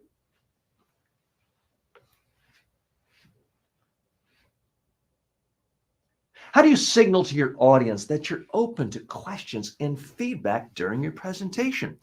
Well, you do it by actually looking at them. If you're staring at a script or staring at PowerPoint, they will think you want them to ignore you and you don't want feedback. You got to look at them. Look at their expressions. If they look quizzical, stop, pause, ask, how can I be clearer? Okay. I'm pretty happy with that. I think that was good content. I do think it was helpful. I do think it was useful to people. And we'll just see. You can guess. One of the fascinating things about social media is you can make a video and you're convinced, wow, I thought about it, I planned it, I storyboarded it, we edited it, we did post-production, we added this and that, and it can fall flat. And other times, an idea can just pop into your head. You turn your cell phone on live and upload it, think, well, that was just a little aside, that's nothing. And that could go viral. I remember once I was getting a haircut, and it just popped into my head, you know what, let me give it back. Because I had questions from men who, let's just say, had hit similar length and density of hair than I did, asking me for advice. Should they go long? Should they get wigs? All this. And my typical advice is, if your hair is less than ideal as a man and you're losing your hair, just cut it really short. And that way, no one thinks you're trying to fool them, and the focus can be on your face and not your hair. And that's essentially what I said while my barber was cutting my hair. And it was awkward. It was the camera angle was all awful because I've got the bib on me. I'm trying not to get in his way. I've got my cell phone on. It was, I don't know, 25 seconds. And this would have been like 14 years ago. This is before there was something called TikTok or YouTube Shorts. Boom, it had 44,000 views. Now, it's on a channel that doesn't exist anymore. I can't show it to you. But I say that because I do want you to realize there is an element of surprise anytime you're creating video, anytime you're trying to share your expertise with the world. That's why what I'm doing, what I'm trying to practice here is putting out a lot of content and spreading out the risk. Because if you place a lot of different bets, a certain percentage will pay off. You don't necessarily know which ones do. If you tell yourself, I'm going to make one good video this year and that's it, that's putting a lot of pressure on that one video. And it might technically be great at every level, but it just doesn't take off. If you're putting out one video a month, a lot more likely that something will happen than if you do one a year. If you do one a week, your odds are better again. If it's one a day, even better again, that something will really resonate with people. So do keep that in mind, that none of this is always so clear cut that you know exactly what's going to work. So let me make a notation on that. And let me look for other topics I've not yet covered. These are, again, are questions courtesy of ChatGPT. How do I adjust my speaking volume when using a microphone versus when speaking without one? Okay. This is something I have a lot of thoughts on. In my own mind, I'm trying to think about. I know exactly what I'd say if I had 3 minutes on this. And at some point, I will do a long form video on that. But today, the focus is on trying to create as many short form videos as possible. So I'm trying to think about, of all the things I could say about speaking volume,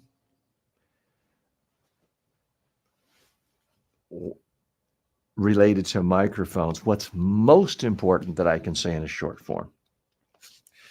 Okay, so I think I have something.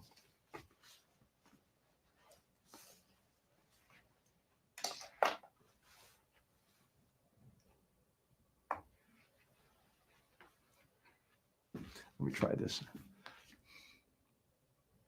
What's the biggest difference between speaking into a microphone versus just talking to an audience without one? Well, with a microphone, make sure you don't yell at people. You'll sound like a maniac. The whole point of having a microphone is you can use your normal tone of voice. Without the microphone, sometimes you will have to yell to be heard.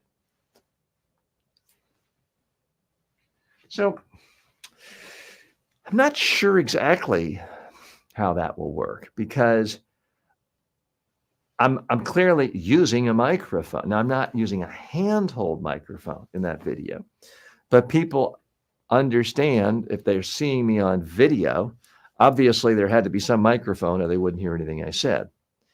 And I was kind of yelling at the end. So I can certainly envision someone writing in a snide comment. Okay, TJ, I get it. You're telling us to never yell in a microphone, which you just did by yelling into your microphone. And they would have a fair point at some level. Now, I wasn't yelling at an extremely high volume, but enough to make it somewhat tangible as a difference to the ear. So again, that's another one where it'd be very easy for me to talk about that for 3 minutes. Talking about for less than 25 seconds, more than 8 minutes, which is ideal for a YouTube long, is a little bit trickier. There's no doubt about it. By the way, at the top of the hour, we're going to switch gears and I'm going to do Amazon Live talking about a bunch of products, everything from the white noise machine that I just recently started using to my favorite sunscreen that I buy by the gallon since I live here in South Florida. And I don't need even more comments from people saying, hey, TJ, how about more lotion? Which people do comment on that from time to time. My colleague Ben has joined us. And before I forget it, let's just bring Ben up here, who has a nice new ring light. Good to see you, Ben, and full lighting. Ben, I got a question. This is my fault. But when we're going live on TikTok, can we post the StreamYard link on TikTok, or does TikTok have a rule against posting URLs? I don't know that, but it's something we should test, because it occurred to me when we're going live on TikTok, I'm constantly telling people on TikTok, come on over to our YouTube channel, when if we just posted the link to StreamYard on TikTok, they wouldn't have to. They could just stay on TikTok and hit a button and then join us that way. Do you know? Oh, Ben, your microphone is off. Sorry about that. So I think TikTok has a rule against URL, but Okay. so if you are posting any URL, it has to be from your account. So someone else cannot. But I could do it though. Yes, you can do it. So, note to me and you, I guess, if I'm doing TikTok live as I am right now, but I'm doing 10 other things because I'm doing StreamYard and I'm running the mixer. And I'm dealing with, camera 1 and camera 2 and camera 3. Can you, as me, post the link on StreamYard so our friends on TikTok can see the StreamYard link? Okay, I will try that out. I will try it out next. Okay. Let's do that then. Great. All right, so we're going to switch gears a little early. I want to be respectful of Ben's time because he's pulled in a million different directions as the chief operating officer of everything we do here at Media Training Worldwide and TJ Walker's Success Channel. So in just a moment, we are going to do an Amazon Live. And it occurred to me, we didn't do all the pre-work, which is actually a good thing. You can actually see what we're doing right now. So what I'm going to do is show my colleague Ben I bought 5 products from home that we're going to do essentially ads for, kind of like Home Shopping Network, QVC, for those of you in the United States familiar with that. But pretty much every country in the world these days has some kind of home shopping network on cable TV, streaming TV, and online. Amazon Live has that now too, and it's accessible to not anyone, although I think any brand can do it for their own product, but it is accessible to Amazon influencers. So Ben, let me show you what the products are. And I should have done this in advance, but again, since we're trying to help as many people become influencers as possible, might as well show you what we're doing. And I just dropped the bag now because there's a very heavy item in this. So Ben, I'm going to show you the products now. We don't have to do this live yet. So the first product is this banana boat.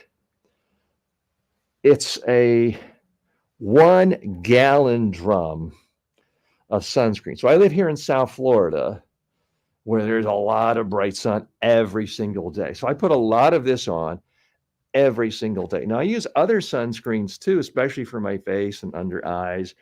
Those of you who've been regulars have seen me talk about this, but this is kind of the base, and I'll talk about it when we're live.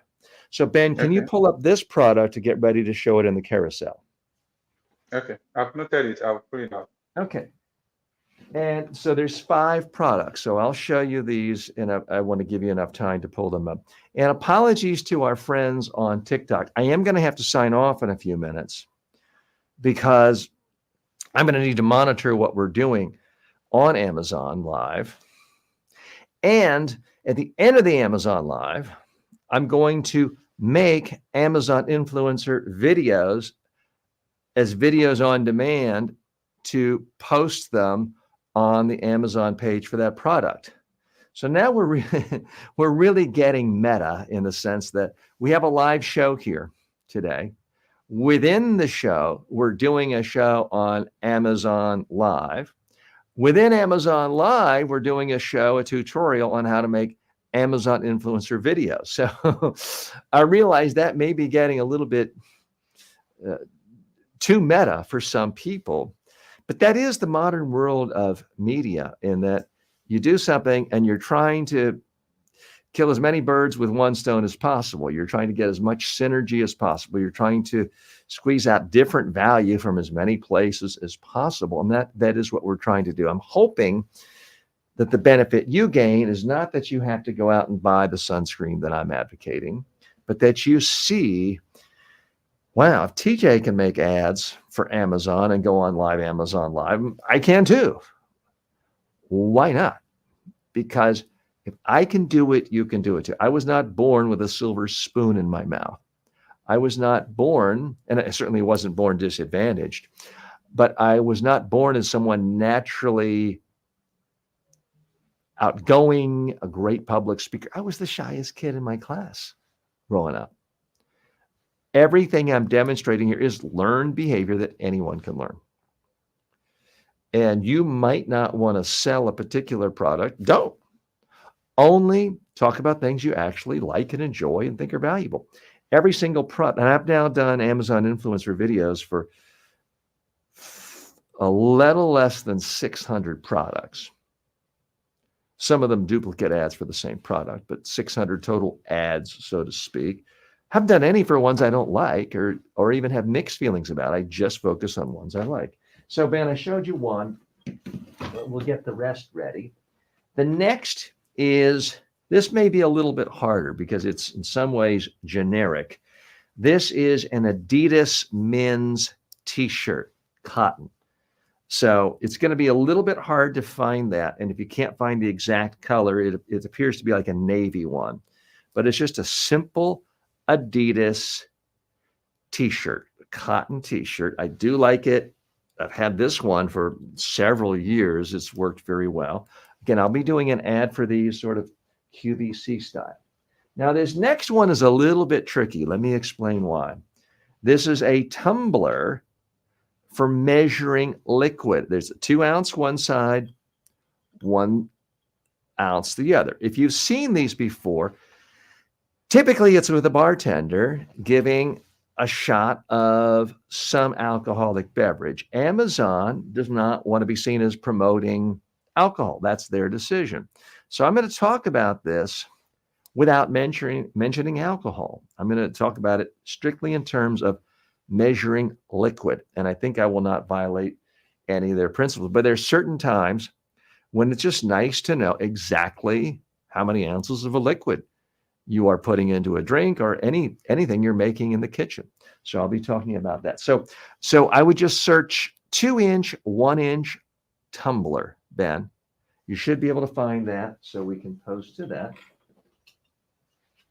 This next one is a KitchenAid vegetable, I don't know if you'd call it skinner. It's for taking it's a peeler. That's what it is. So if you could search KitchenAid peeler to take the peel off certain fruit, it's very helpful for that. You know, occasionally my daughter likes an apple peel, and there's other types of fruit or vegetable, carrots. It's nice for peeling a carrot. So it is a vegetable peeler by KitchenAid. KitchenAid is one product. And if you're just joining us, you think, well, what is this guy doing? I'm not doing an ad here. What I'm doing is the sort of the pre-work. We're about to go live on Amazon Live, which is an exciting sales platform. Amazon is the #1 online sales platform in the world, at least in the non-Chinese world. And now they've opened up their platform so that influencers can go live and sell products just like your own QVC home shopping network. So that's the next product, Ben. And this last one I'm really excited about. It is a portable white noise machine. So it's so much smaller and lighter than any other white noise machine I've used, because I do travel a lot. I've traditionally traveled with a big, bulky, heavy white noise machine. But this one is so light. I'm trying to think what the name of it is. Hold on 1 minute, Ben. I know that's going to be a tricky one for you to find. And I know I can find it by simply going into my recently purchased one. So I'm going to take just a second here. Again, this is not exciting Mr. Beast quality TV YouTube. It's meant to be a tutorial for you to show you exactly step by step what is involved with creating content. And in this case, being an Amazon influencer. So I'm going to click the page for this product, and I'm just going to email it to you, Ben. Okay. I think that's probably, Ben is in a different country, certainly in a different city, and he's in a different country from me today. But these days, it's very easy to quickly communicate with colleagues to help you with every aspect of doing Amazon influencer, live, Amazon Live, other content creation, where you can collaborate with people and really work with the best people from around the world and not be stuck with people just because geographically you're in the same place. And again, this is called a yoga sleep travel mini portable white noise machine.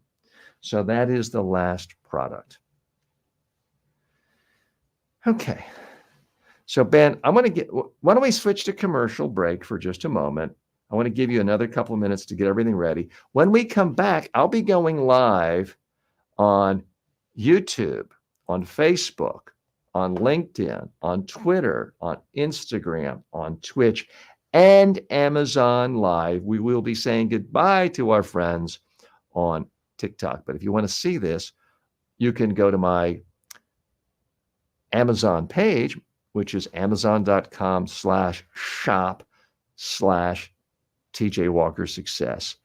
Even easier just to hop on over to YouTube, type in TJ Walker, you'll find me there quite easily. So I do want to say special thanks to everyone who joined me on TikTok today. We will go ahead and sign off now because you can't hear the commercials we're going to run in a minute anyway. So thanks so much, TikTok. Hope to see you next weekend. Have a great weekend. So we'll sign off from TikTok and we'll get ready to go on to Amazon Live. Meanwhile, Ben, I'm going to go ahead and play some ads for a couple of minutes so people can see other Amazon things we've done. And then you and I can chat for a second on WhatsApp, another communication tool, to make sure we're all set for this. Okay. And ads away. Badly scratched. I don't have to worry about that anymore. I don't have to worry about running and almost diving and the glasses just flying off. With these straps, I feel secure that my glasses are right where I want them to be, and I can focus on what I'm really after, which is the exercise, the sport, and having a good time. This 3M Transport tape really does the job. I can put it on my skin, even sensitive areas around here, and it stays stuck as long as I want it, but I can peel it off. It doesn't tear my skin the way other medical tapes have done in the past. So it's just the right amount of stickiness. I use it every single day, regardless of how often you need to use medical tape. This is a very high quality product. This Talami Kids backpack is versatile. It works well taking any book you need to school. What do you like about this book bag? There's a lot of different pockets, so I could place a lot of my folders and pencils in here. And there's a lot of space in here. So there you have it. Kids like it and their parents like it. I love these floating shelves because they look modern, they look contemporary, they look elegant, they don't take up too much space. It's the perfect thing for my TV set. I've used the Youre microphone for years for my podcast, for my live streams. It is high quality audio You won't regret it. Your fans, your followers, your tribe will enjoy listening to you with it. This Samsung 85-inch TV will turn any room in your home into a movie theater. It is gigantic, and it creates a movie experience right in your home. I love them so much, I have not one but two, one for here in my home, one for the office.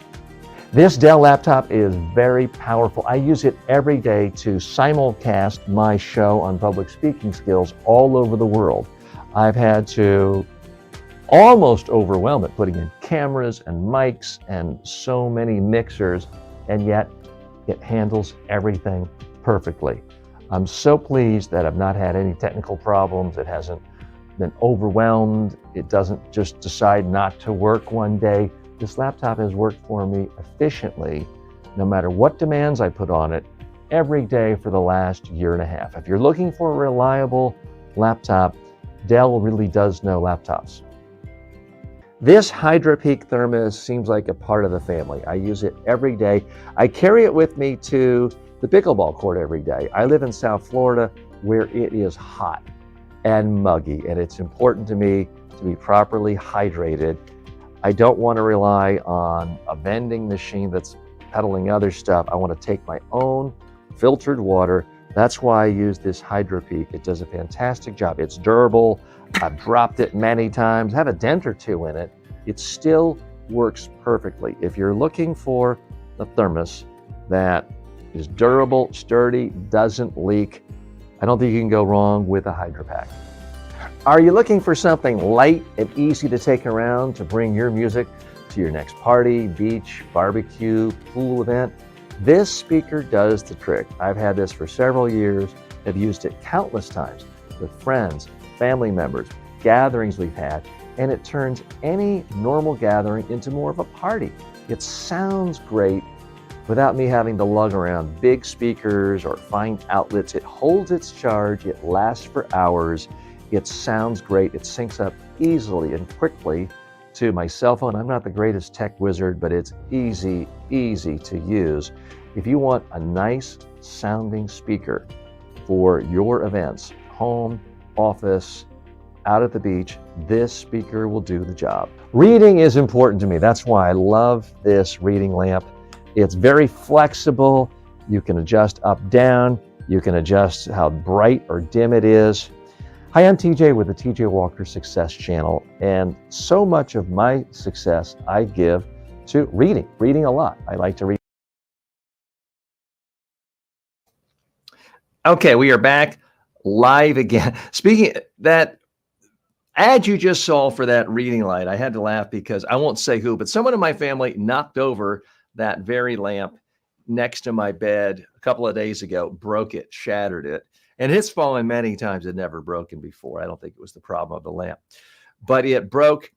And so I ordered another one and it just arrived last night. So again, part of what I'm trying to stress here is you don't have to be some shill that just takes any client if you're an Amazon influencer. This is not like an ad agency in New York City where you're a strict vegan and you hate meat and you've got to all of a sudden start working for the Beef Industry Council. It's not like that. You can focus exclusively on products you actually like and enjoy and use, which is what I did right there with that particular reading lamp you just saw. Okay, so we're getting ready to go live right now on Amazon. I'm going to just bring up my colleague, Ben, who is integral to everything we do here at Media Training Worldwide and the TJ Walker Success Show, and has worked with me for, I guess half a dozen years now. Ben, are we set with Amazon Live? Yes, we are set. Okay. And do you have the products in a set list that it's easier for me to follow, or you'll just follow me when I mention something? Yes, I have the 5 product now on the carousel. But are they already in a certain order? Is it easier for you if I follow the order you created? Yes, it was the order you called. It was the same order you called for me. Okay. And now let me see. Did I do the suntan lotion first? Yes, that's The first t-shirt second, the peeler third. Oh, and the tumbler. Let me go ahead and lay it in the order. What it was second? The shirt? The shirt was second. The peeler was third? The tumbler was third. Tumbler Then the was third. peeler. And for those of you can't see, I'm just laying it down in order. There's nothing that fancy about it. This is not the Today Show where we have 3 producers lining up everything a week in advance. The peeler was fourth. Yes, the fourth. And then the white noise machine was fifth. Okay. Yeah. Whoops, and I put the t-shirt. T-shirt was second. I had that first. Second, yeah. Let me go ahead and get my order just right. Okay. So again, we're going to go on Amazon Live, but we're going to continue to broadcast live on all the other channels. And hello to Narcissa Hazana has joined us. Thanks so much for joining us live. We are in the third and final hour of the show today and of the week. We'll be taking the weekend off. And what we're doing is not just talking about Amazon influencer program and how people could do Amazon Live. We're actually doing it and showing you step by step how it's done. We're in the setup stage right now. We're about to go live, and we're just going to keep going through there. All right, Ben, let's go ahead and hop on. You're going to give me a countdown I can hear. I'll take you off camera, but I will hear you, and you'll let me know when I'm live on Amazon. Okay. 3, 2, 1. You are live. Hello and welcome to all of our friends on Amazon Live. I'm TJ Walker. This is the TJ Walker Success Channel, where we try to bring new products, new services to you to help you live a better life and be more successful. I share with you products that I especially like, love, use, and recommend to friends, family, and others, and now I get to share them with you. This first one is near and dear to my heart. This is, believe it or not, a very, very heavy, large sunscreen. This is the Banana Boat Sports Ultra. I moved to Florida from New York 3.5 years ago, not quite 3.5 years ago. And I thought, you know what? I'm a white man approaching 60 back then, now over 60. The last thing I need is more sun and liver spots and all those things. So what I do is I have the reason I like it is it just sits right on my counter in the bathroom.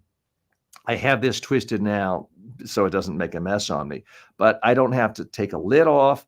I don't have to unscrew anything. It's just a part of my morning routine. I just do a pump. I get a lot of it in my hand and I cover my face, my arms, and my legs. I'm not here to make any health benefits. I'm not a dermatologist. I'm not a doctor. All I can tell you is it feels good on my skin and I enjoy it as a part of my daily routine. So again, I want to be very careful. We're not making any kind of healthcare claims here. All I can tell you is it's so easy. It's so big. I don't have to hunt around and look for it.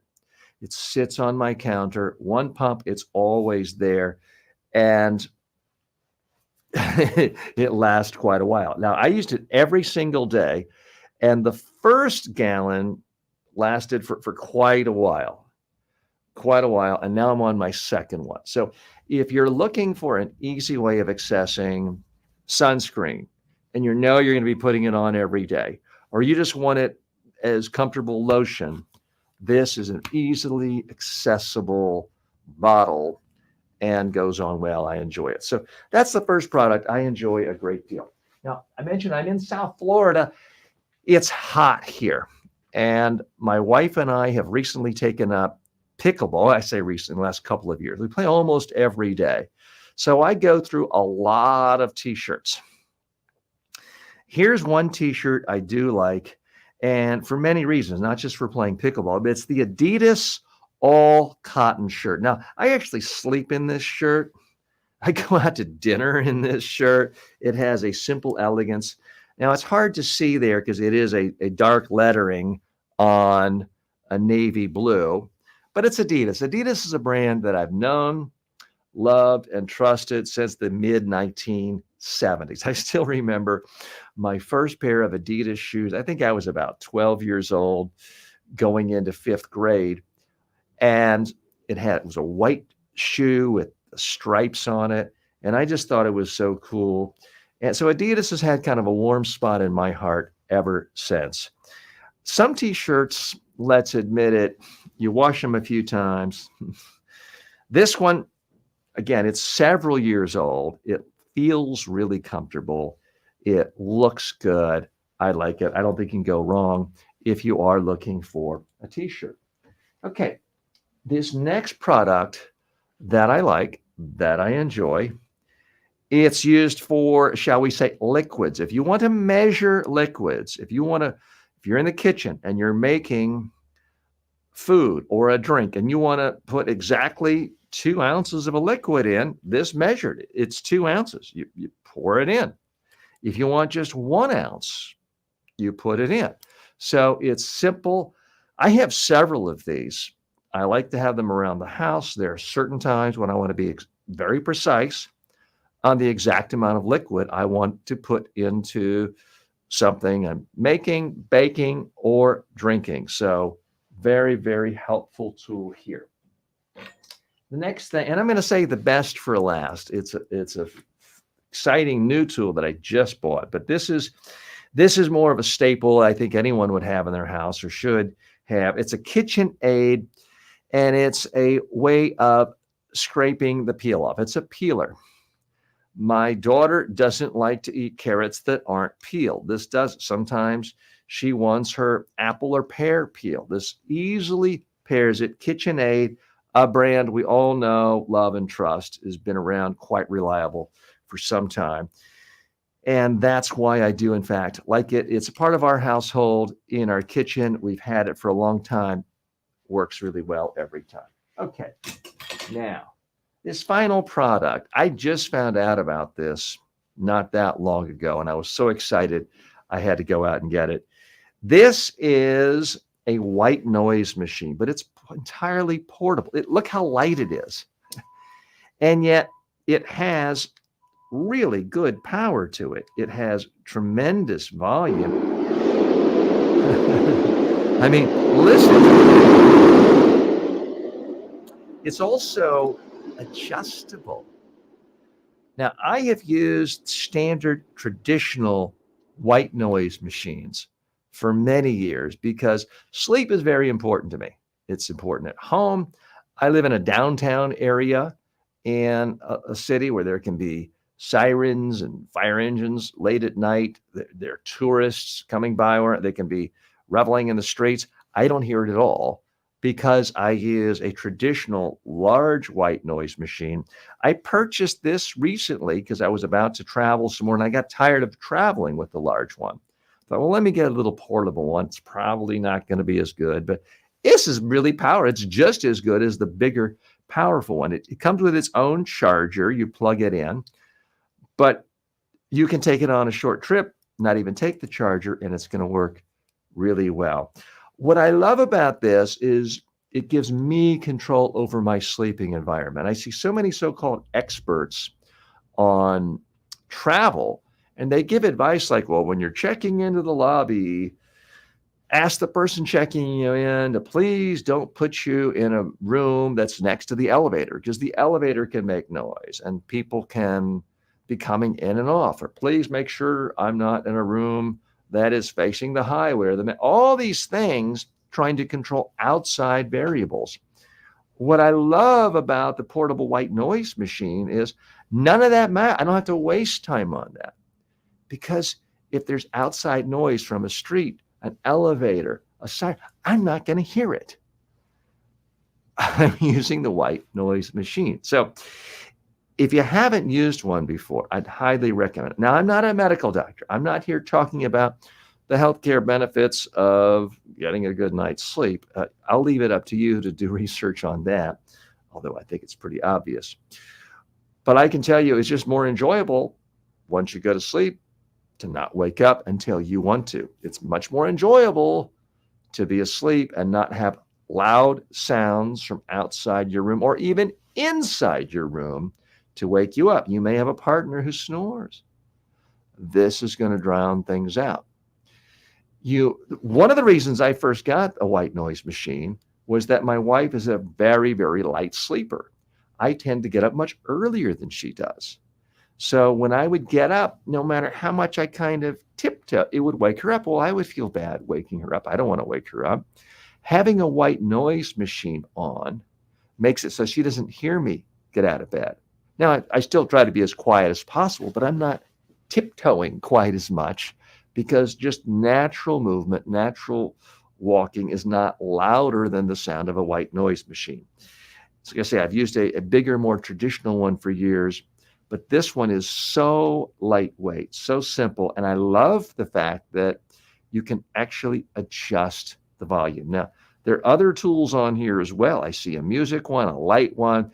I prefer just the simple white noise. Now, you may be asking, if you haven't used a white noise machine before, well, TJ, isn't this yet another tool that's irrelevant in the modern age of an iPhone or any smartphone? I love my iPhone. I've had a gazillion of them. I personally don't ever let an iPhone into my bedroom. I certainly don't bring my own in. Once there's an iPhone there, it's too tempting. Oh, let me just check the email. Let me just check the text. Or there's a call, or it's vibrating if I've turned it off. This does one thing. It creates white noise to make it easier not to have noises wake you up at night. It allows me to keep my cell phone out of the bedroom, which, again, I'm not a medical doctor. I'll let you research what other sleep experts say about having cell phones in the bedroom. That's your own decision. But this is one solution if you want white noise and you don't want to have a cell phone provide the white noise for you. You don't want to have a cell phone on all the time. This can be the solution. So thanks so much for joining me today. I'm TJ Walker. This is the TJ Walker Success Channel.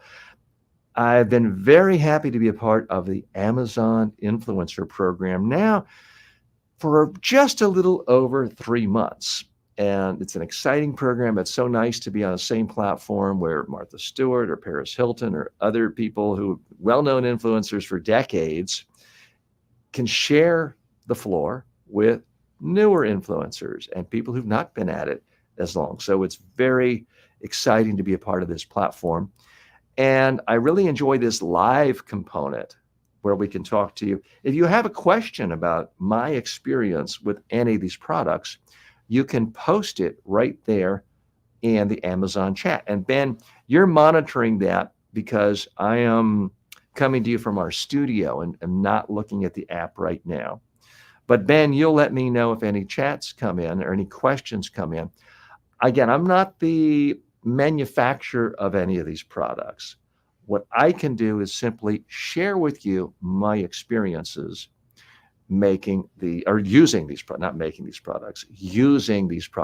There's another reminder, we're live here. This is really, in a sense, no different than Home Shopping Network or QVC, other than I'm not a paid professional spokesperson for these companies. I'm simply someone who uses the product, bought these products with my own money and used them and liked them. And now I'm sharing my own experience with you. Now, the other thing Amazon does that is exciting is it allows people like me, influencers, to make short little videos talking about the product. So in addition to Amazon customers finding out more about it on Amazon Live, they can find out about it on the product page for a video on demand. So with your indulgence, I hope you don't mind, I'm going to repeat myself, say some of the same things about these products while making a video right here on my cell phone. And I'm going to be posting these videos on Amazon, which Amazon then gets to do whatever they want with it. They could delete them, they could deny them, but in many, many cases, they post the video right on the product page. So that's what I'm going to do right now. And I've already put in a receiver.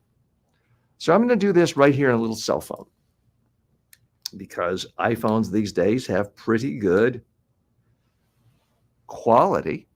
And I'm going to put a microphone on.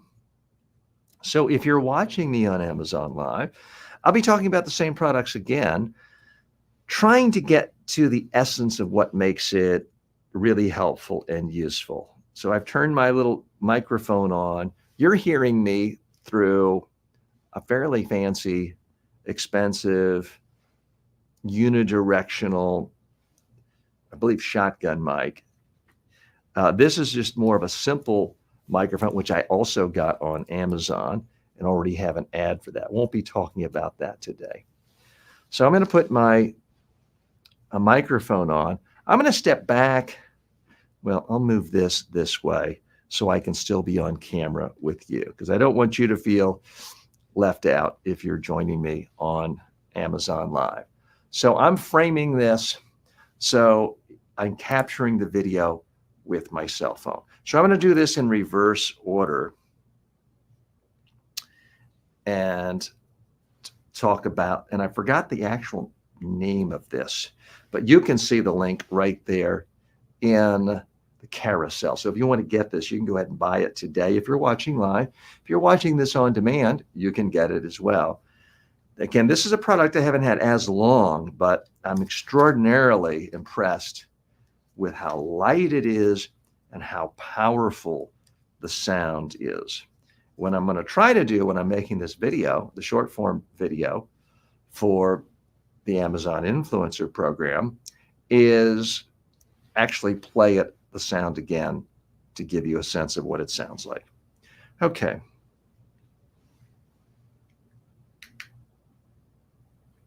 Oh, and I'm trying to use my remote control, but I've got to turn the remote on first. Okay, I believe it's now on. I love this lightweight white noise machine. It's perfect for travel. It's very powerful in how it sounds, and it drowns out all the extra noise. You can adjust it. Listen how loud it gets. Okay. So what I'm trying to do, so our friends on Amazon, I'm just trying to keep it brief. So that's why I was a little rushed in the end. So that's the first video I'm doing there. And now I'm going to go to the next product, which is the KitchenAid vegetable fruit peeler.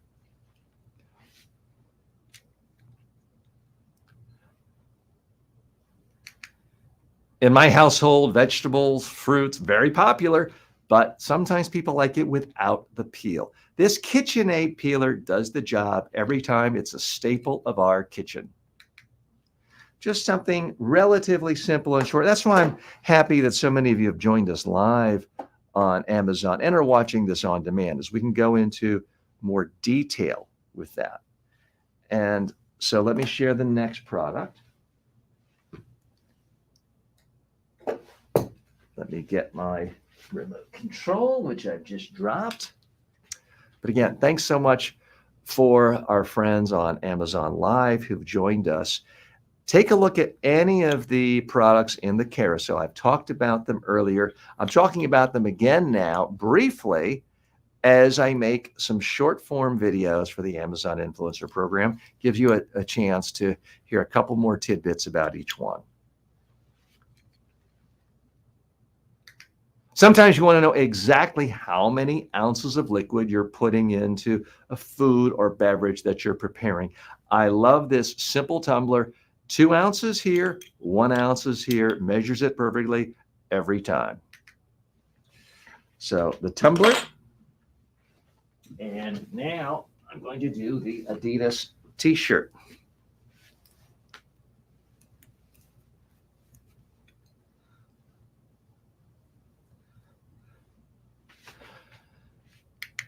Adidas is a brand I've known and loved and purchased since the 1970s. I love my Adidas cotton t-shirt. It's comfortable. I sleep in it. I play pickleball in it. This is really comfortable. That, okay. And now this sunscreen. I live in South Florida where there's a lot of sunshine. I start my day every day putting sunscreen lotion on my face and my body. I love this gallon size. It sits right on my counter. It's easy to access, no fumbling with lids or twisting. Okay. And Ben, was that all five products? Great. Thank you so much to our friends on Amazon Live. It's great to be with you. It's great to be a part of this community, positive community where we can share simple tidbits of what we enjoy about products with the idea that it can help other people looking for similar value. Thanks so much. I'm TJ Walker. See you next time. Okay, so we've signed off of the network of Amazon Live, but I'm still with you. I'm not going anywhere. And well, at least not for another 28 minutes. We are slated to go today, as we typically do Monday through Friday, from 9 a.m. until noon Eastern time in the United States. So you just saw me, we got a little meta here. We're doing a show on YouTube and 7 other platforms. Within the show, we did a live show. Within one live show, we did another live show just for Amazon Live as an Amazon influencer. Within that show, we made other little segment shows for the Amazon influencer program of short form video content. Now what you're going to see me do is actually do all the processing of those short videos where I'm going to upload it to Amazon, process it to Amazon, tag it with the product, label it, come up with a headline, and submit it. That sounds like a lot. That sounds like something you might need a team of marketing experts to do over a week. We're going to do all of that before we have to leave here at noon. And I just see I went out of focus. Let me do something that my colleague Ben taught me to do just the other day, which is when out of focus, just turn the camera off for a second and then turn it back on. And typically, voila, we're back in focus. So Ben, thanks so much for that tip. All right, so what I'm going to do now is I'm going to take the cell phone off the tripod. And you know what? We've been leaving out camera 1 today. The camera one angle is feeling neglected. So let me move over here to camera 1 so we can get full use out of the studio. So what I'm going to do is take the receiver out. I'm going to take my mic off. Ooh, it was flashing red.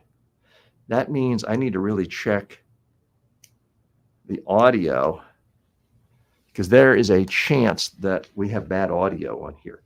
So let's play this last one back. Now, Florida, where there's a lot of sunshine. We're fine. I start my day. We are fine.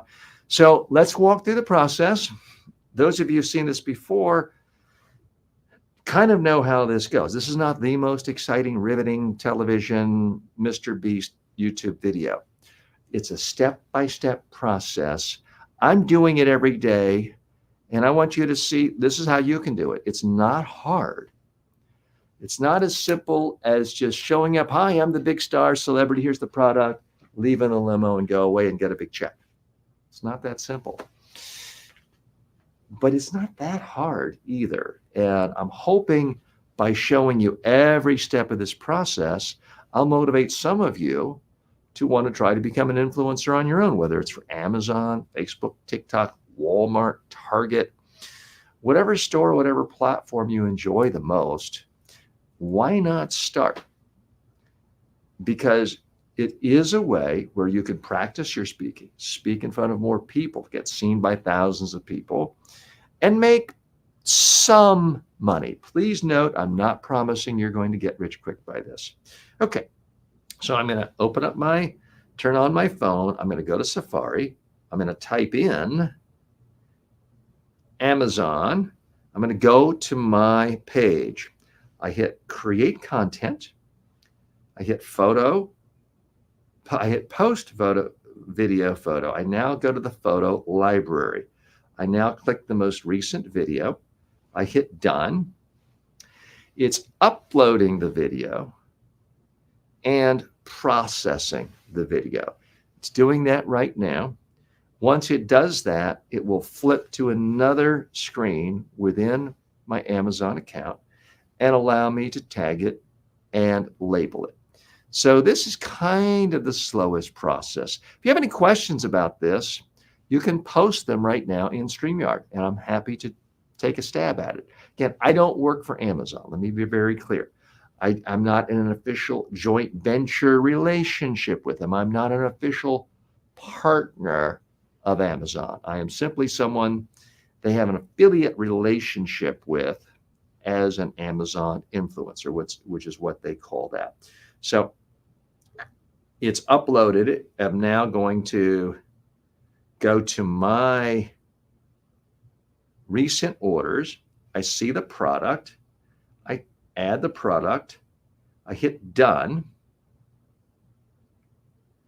I'm now going to title it.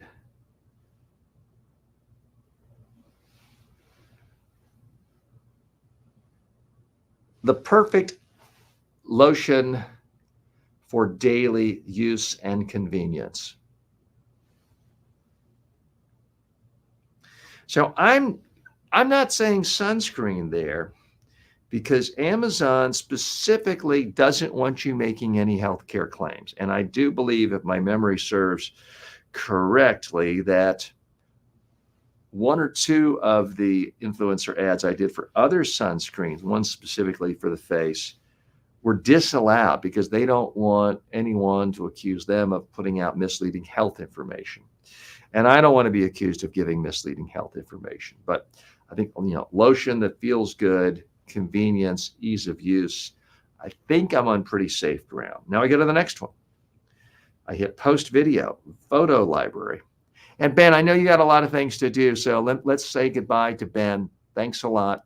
I think we're in good shape from here. And have a great weekend. Ben, for the rest of you, I will have time to take additional questions. If you have any questions about the Amazon Influencer Program or any question related to communication and communication skills, I am here to the top of the hour, and I think we will have a few extra minutes. I'm going to go to the next product. This was the Adidas t-shirt. So I'm hitting done. It's uploading the video for the Amazon t-shirt. Once it does that, it will give me the opportunity to tag it. And Narcissa, I see you had joined us relatively late. Let us know where you're from and what particular communication skills you're working on to improve these days. We would love to hear from you. It's now asking me to list the product. And I'm going to dictate this because I can dictate faster than I can type. Men's Adidas cotton t-shirt. I'm going to search for that. This looks to be the closest thing to it. I mean, some products are a little harder to tag than others. That one, I don't know if I bought it on Amazon. Most products I do, in fact, buy on Amazon. They don't require you to have bought the product on Amazon. They simply require that you have the product and that the product is available for sale on Amazon. The perfect, comfortable, versatile men's t-shirt.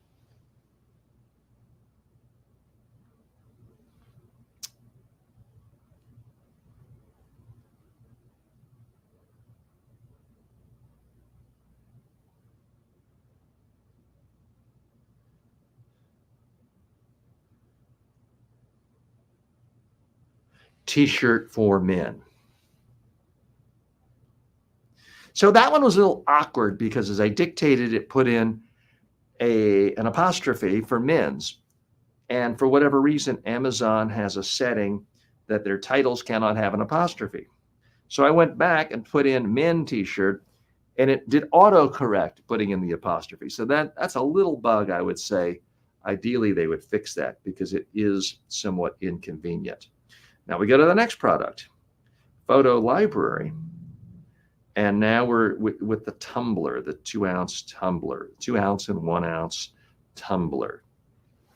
Now that is one that I don't really know if it'll be accepted, because a tumbler is traditionally used for measuring alcohol, and Amazon does not want any active promotion of wine, beer, or alcohol. So I don't know. I think if for some reason they don't accept it, I don't think it's some permanent mark on my record. I think it's just a simple of, not accepted. And then I'll just hit delete. So I go to my orders, 2-ounce tumbler.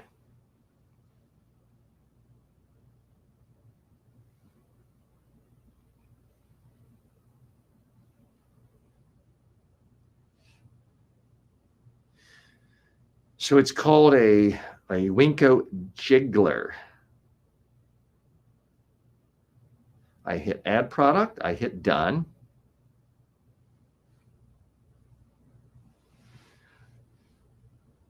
Measure liquid precisely, exclamation point. That's a horrible title, but again, I can't invest that much time with research and ChatGPT coming up with the perfect tagline for these products, in part because I don't know how relevant the headline is. So remember, someone is watching this video. They're already on the product page. They're already thinking about buying it. Sometimes they just want to watch a video to kind of reassure them. So I don't have any evidence yet that the titles make a lot of difference. Now, I may learn more from other experts who've been more successful that it makes a huge difference, in which case I may really spend a lot more time trying to come up with great titles. But that's my operating philosophy right now. I'm a little more than 3 months into this.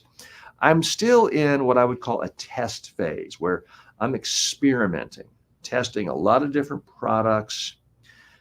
You could say throwing spaghetti against the wall to see what sticks. That wouldn't be an unfair accusation. And I'm continuing to experiment with formats, length, size. I've recently sort of stuck with just short form vertical videos, because that's what's getting all the views. But I'm open to persuasion from other experts who say, well, no, TJ, you're really missing out by doing the longer ones horizontal. I'm also just this week experimenting with doing the Amazon Live. Today was our 3rd Amazon Live ever. Have they all been successful? Too soon to tell. I don't know what sort of algorithms it triggers in Amazon, sending other people over, sending people to my storefront. If it's all about how aggressively I push it, because I've not been pushing it in a very hard, aggressive manner. I link to it, and now I forgot. This is let's see what this one is. Oh, it is the vegetable peeler. Okay. So sometimes when I'm talking, I forget what I'm doing or where I am. So I'm going to browse KitchenAid vegetable peeler. Okay. And that looks like, it's a classic peeler, $8.99. It's got almost 2,000 reviews. So occasionally I'll see a product that I liked, but for whatever reason, it's got a 4-star, 3.5-star review. I'm a little reluctant to promote it because a lot of people are dissatisfied once you start going below 4.5 stars. So I'm a little bit reluctant. I won't say I've never done it if I really feel like the value far outweighs the negatives.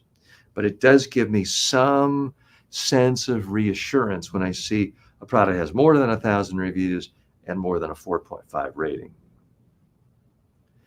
The perfect vegetable peeler for your kitchen. Now, I stopped there because I kind of garbled the word vegetable. and I looked to see what did it turn it into, and it turned it into vegetables. So I just kept going. So that's what happened there. Create content, post video, photo library, next product, done. This is the white noise machine, which I really, of all the products today, that was the one well, it's the newest one I'm excited about. I actually love that sunscreen because it's so easy to use. I don't have to look for the bottle. I don't have to twist anything. I don't have to take it off. I don't have to hold with one hand. It's just, and off we go. So I'm pretty enthusiastic about that sunscreen. Again, I'm not a dermatologist or a doctor. I can't tell you. There's controversies about all sorts of sunscreens. I don't hold myself out as an expert on every chemical in it. But for ease of use, if you're going to use a sunscreen that's a popular consumer product, I find that one so much easier to use. Okay, go to your orders, white noise machine. There it is. And again, this one, 4.5-star rating. The lightest and loudest white noise machine, exclamation point. Actually, I'm going to take, I don't normally do that, but I want to make sure.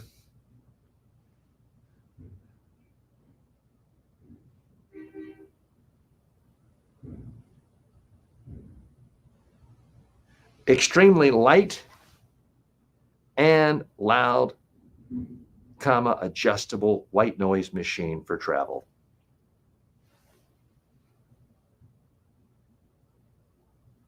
Machine.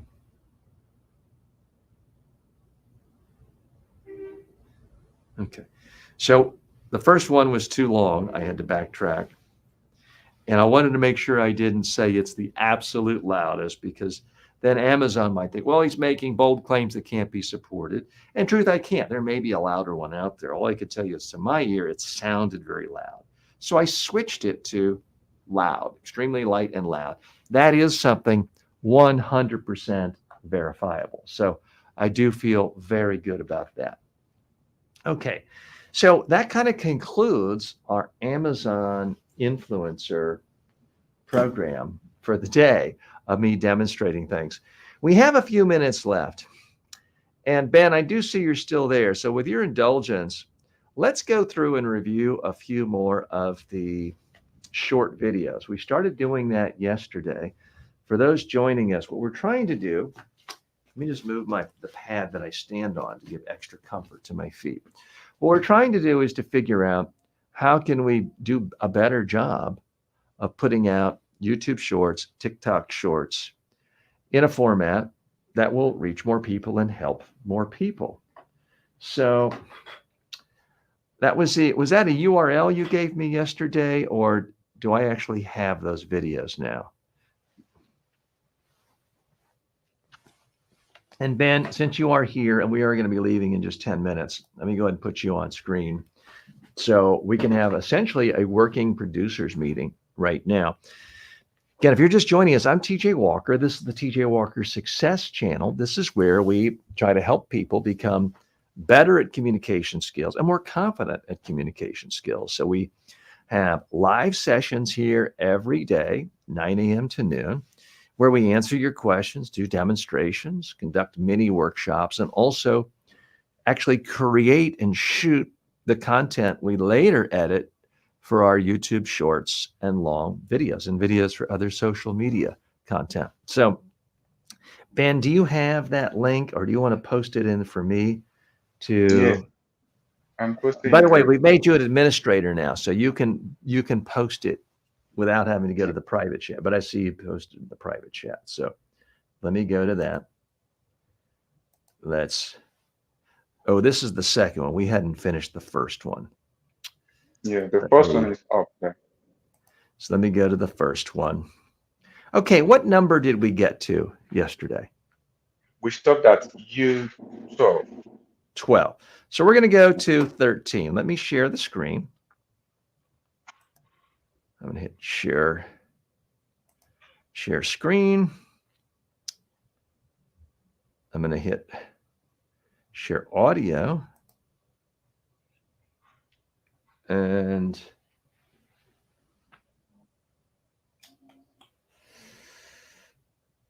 I'm going to put this, I'll put it on screen 2, and then I'll shift it over. Okay. Okay, now I know what I need to do. We'll move it right over here. And so, folks, you're just seeing my internal Google Drive. Nothing super fancy here. You say we did 12, so we're going to do 13 now. Yeah.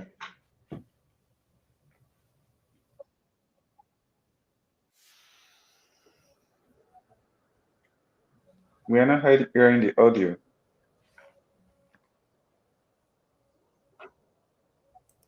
Okay, so I forgot to hit one button. I know what I did. I would have got hasty.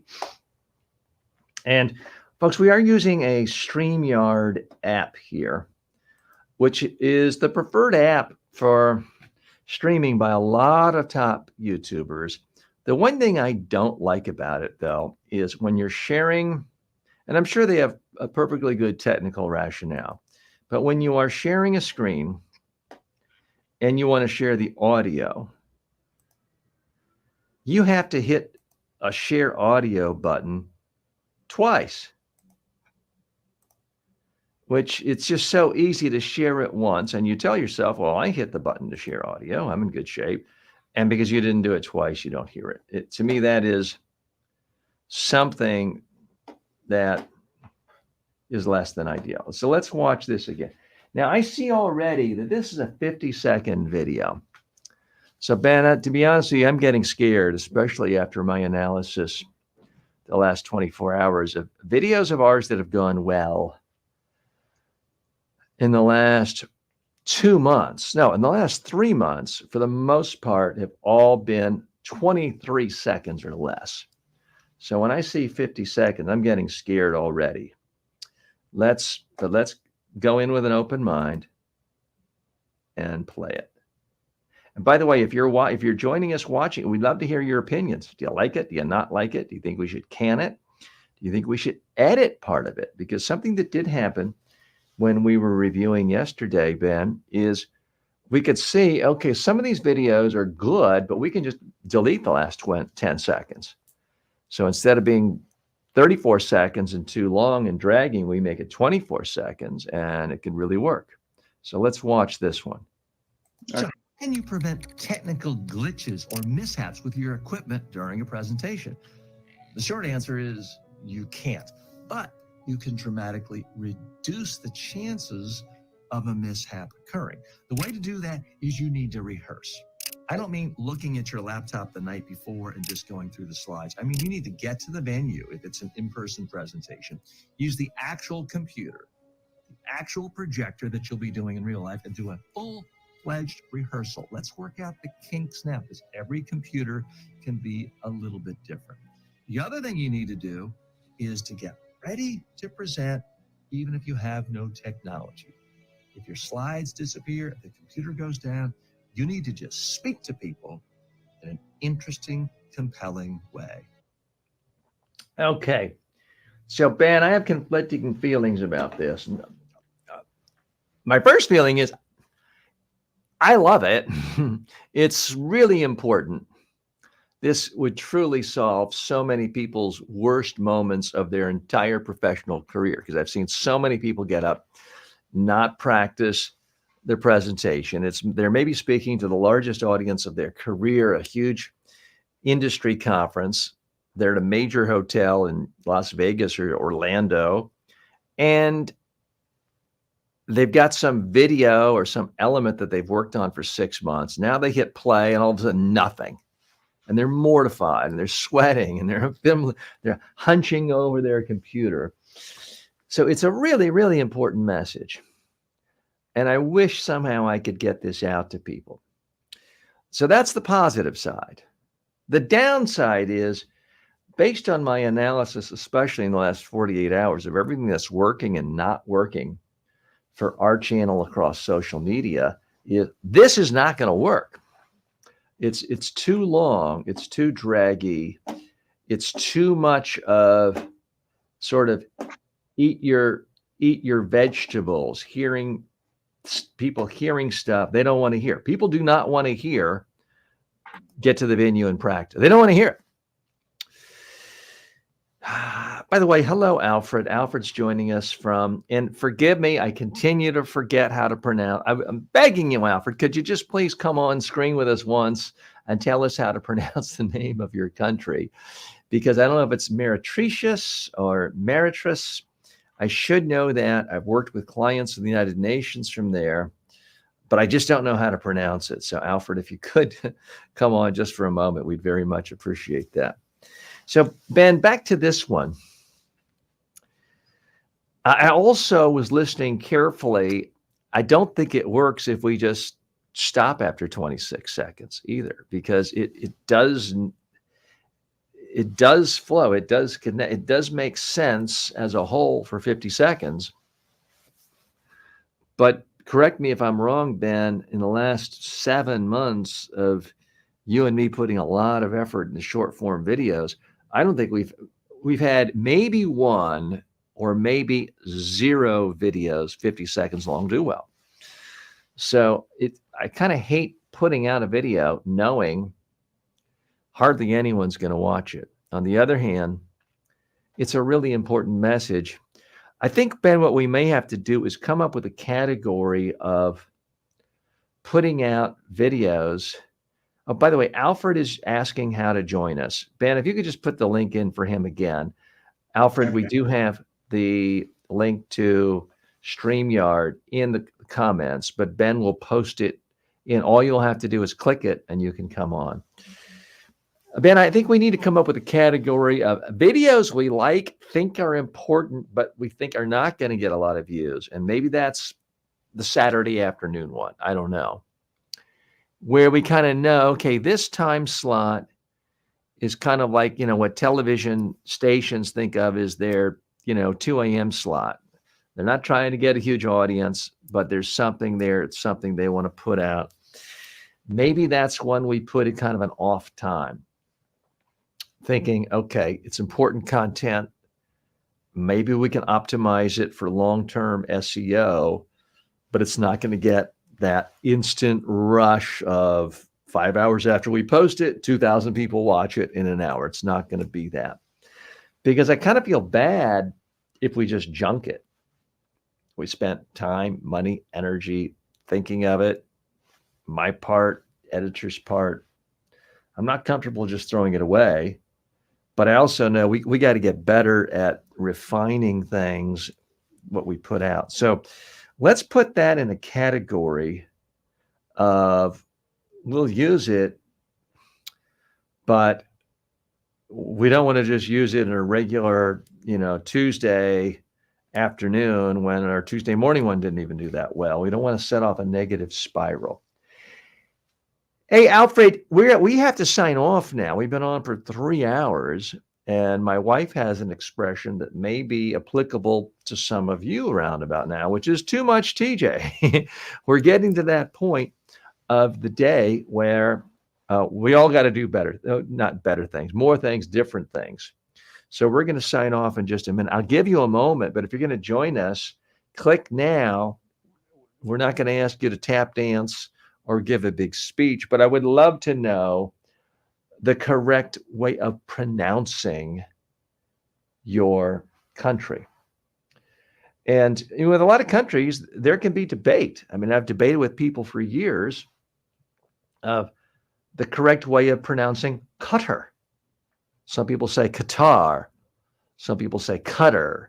There's a lot of different pronunciations of the country Qatar.